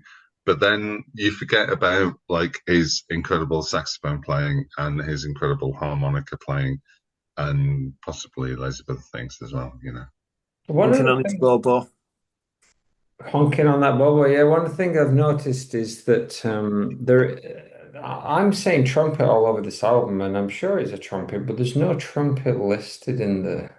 Thought it was a trombone. Is it a Yeah, trombone? Because it's got that, That makes sense. it's Ah, yeah, constantly yeah. sliding all over the place. That's Bruce Fowler all over it. So trombone and air bass, uh, if you will. Take a vote. Which way are you going, Max? What between Floppy Boot Stomp and Ice Rose? Yes, indeed. Yeah. It's a tough one. I'm gonna go Floppy Boot 2 and Ice Rose 3. Oh, nice, nice. Alistair, which way are you going? uh, these boots were made for walking. Good, good. DB? Yeah, floppy boot 3, ice rose 2. So the reverse of Max. We cancel each Yeah. other out. And I had Ice Rose down in fifth, and I had Floppy Boot as my top choice. So, as much as I really love Floppy Boot Stomp, it's as much as Ice Rose. I'd love to see it go through, but unfortunately not. And so the top four have gone through, and that leaves us with Ode to Alex, which Max had as top. And Mm. Dan had top, but me and Al had it down in seventh. It didn't appear in my top 10. Couldn't quite get my head around it. It was, but anyway, yeah. But let's play out to that. But Max, what's your thoughts on that one? So O.T.P.O.D.C.A.S.T to me is a really it's just always just grab me. It's got like a really weird, like disjointed, off the one kind of vibe. That sort of ba ba ba ba ba. Um, it's starts off with a really interesting, weird, syncopated thing, and then sort of halfway through, it turns into a sort of more conventional blues piece. I prefer the first half, before it transitions into the blues bit. For me, it's got that sliding two notes. There's I was joking about the Who earlier because it goes down, down, down, and I can't get Barbara O'Reilly out of my head as soon as Well, every time I yeah. hear it. But it's a more interesting take on that, of course. But I think I agree with you. It gets more conventional. Strangely enough, it gets more conventional as it goes on. Yeah. Um, the version on Bat Chain Puller is a little more raw, but a little less inventive in some ways, I think. DB, what do you stand on this when you had it? Is your top? An easy number one in the end for me. I'm going to read what I wrote. It said the Beefer invents post-rock. That is, if you ignore all those classical composers, etc. With it's a rich and dense song that slowly spirals uphill, with agonized vocals on the edge of lunar madness, moving into wordless hexering. Does more with tension and release than an entire Fugazi album. The denouement with the layered guitars is the sound of music peaking. This, my friends and dear listeners, is fucking ace.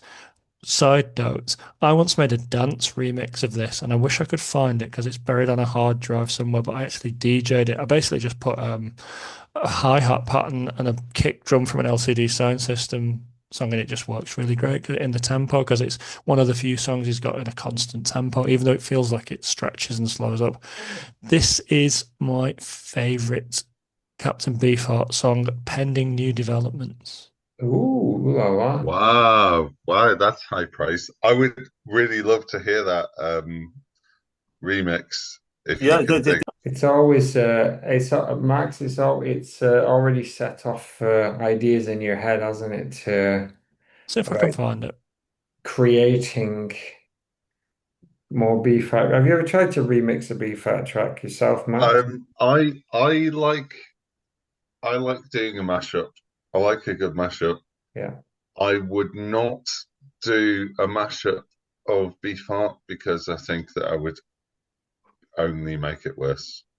you did a very nice fall and what like an Oh, Egyptian that was great. Yeah, that police for Lancashire. Yeah, that was the good. Lucifer over Lancashire walk like an Egyptian thing was a nice bit of fun.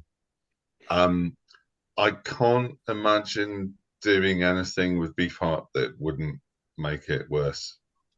But did we talk about the Lucifer and the Bangles one when you were on last time, and the fact that bricks is the connection between the two, and it was a Yeah, similar yeah, time period, and it may yeah. not have been a coincidence.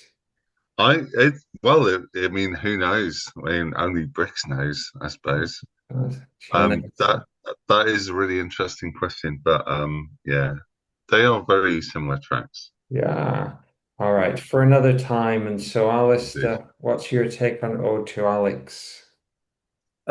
Yeah, some really nice spiky guitar in there with the bits that remind me a bit of like Big Eyed Beans from Venus or stuff from like well yeah from Mirror Man. For the harping and like the kind of like psyche feel to it. There's some really nice big sounding like slide guitar going on in places as well. That's all the shit that ticks boxes for me. But Dan might not be as keen on because it might be too bluesy and white boy blues. I don't know. But yeah, I really like it. But you Good know, Lord. there's other ones that I prefer more. Indeed, but we may have a treat on the way out. DB, Oh, have Yeah, you I found it? think I found it. Can I share things? How do I share things? You might be able to. I'm gonna have to change the settings. I haven't done this for a while. Me and Phil used to Japanese toilets. me and Phil used to always mess this up because he was sharing the music in the early days. So Well, Uh, I would love to hear this, but if you can't sort it out, like I'll boot it over to you. Yeah. send it to yeah, Brendan and he can add it in post, as they I say. will add it in post to the audio version. The video version you'll It's have to. incredibly I crude. really want to hear it. I've just heard 3 seconds of it back to myself. It's incredibly crude, but I don't know. So how do I share? Do I need to do anything? I can't work out how to do it. Yeah. Hang on, I'll share at the bottom. I'm sending you a request. Oh, there You we should be able go. to accept that request. So can I Accepted. share? Okay, can you see this? Oh, we're seeing something. You Oh can yeah. also see my chat as well. Like so our chat, it doesn't really matter. So can you hear that? Do you hear that? No, you have to press share sound as you when you press share screen. So I've what? Where is it? when you press, there's an option for share sound, optimize for video, Hang etc. on. Struggling.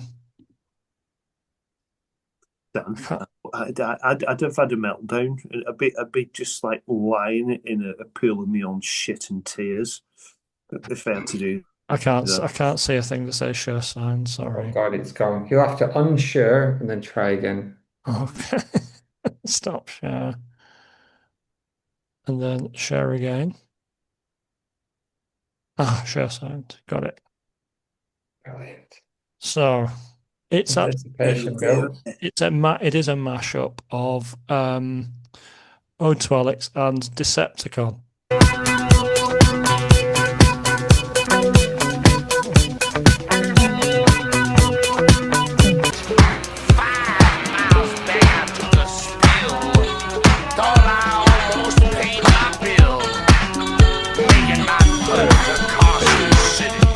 I think it gets a bit.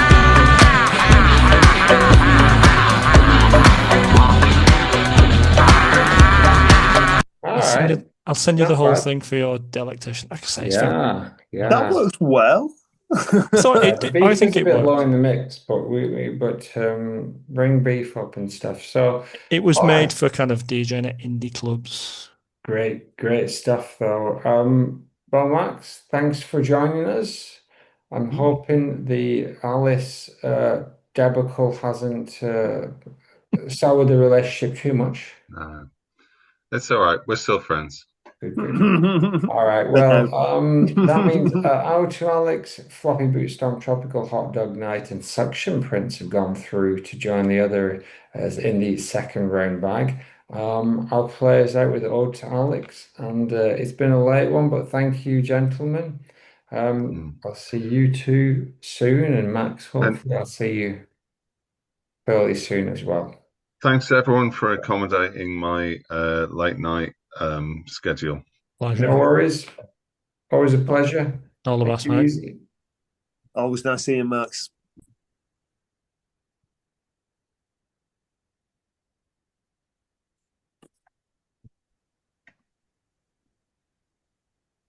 Now tell me.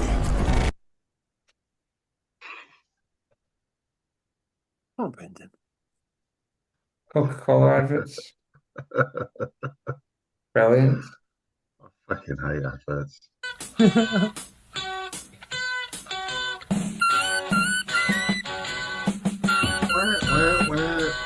It's probably ruined the vibe if we just sing along with Right, it's like a seagull. Not two flamingos. Eagles.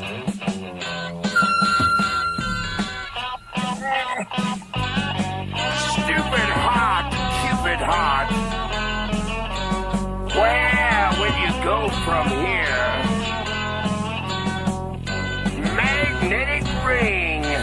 Magnetic. Hear me howling. Well, hell, sitting pretty. Tasting nitty gritty. Putting on into Carson City. Sparks tattoos.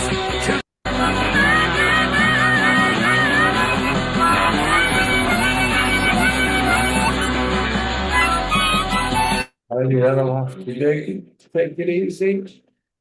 Yeah. Right.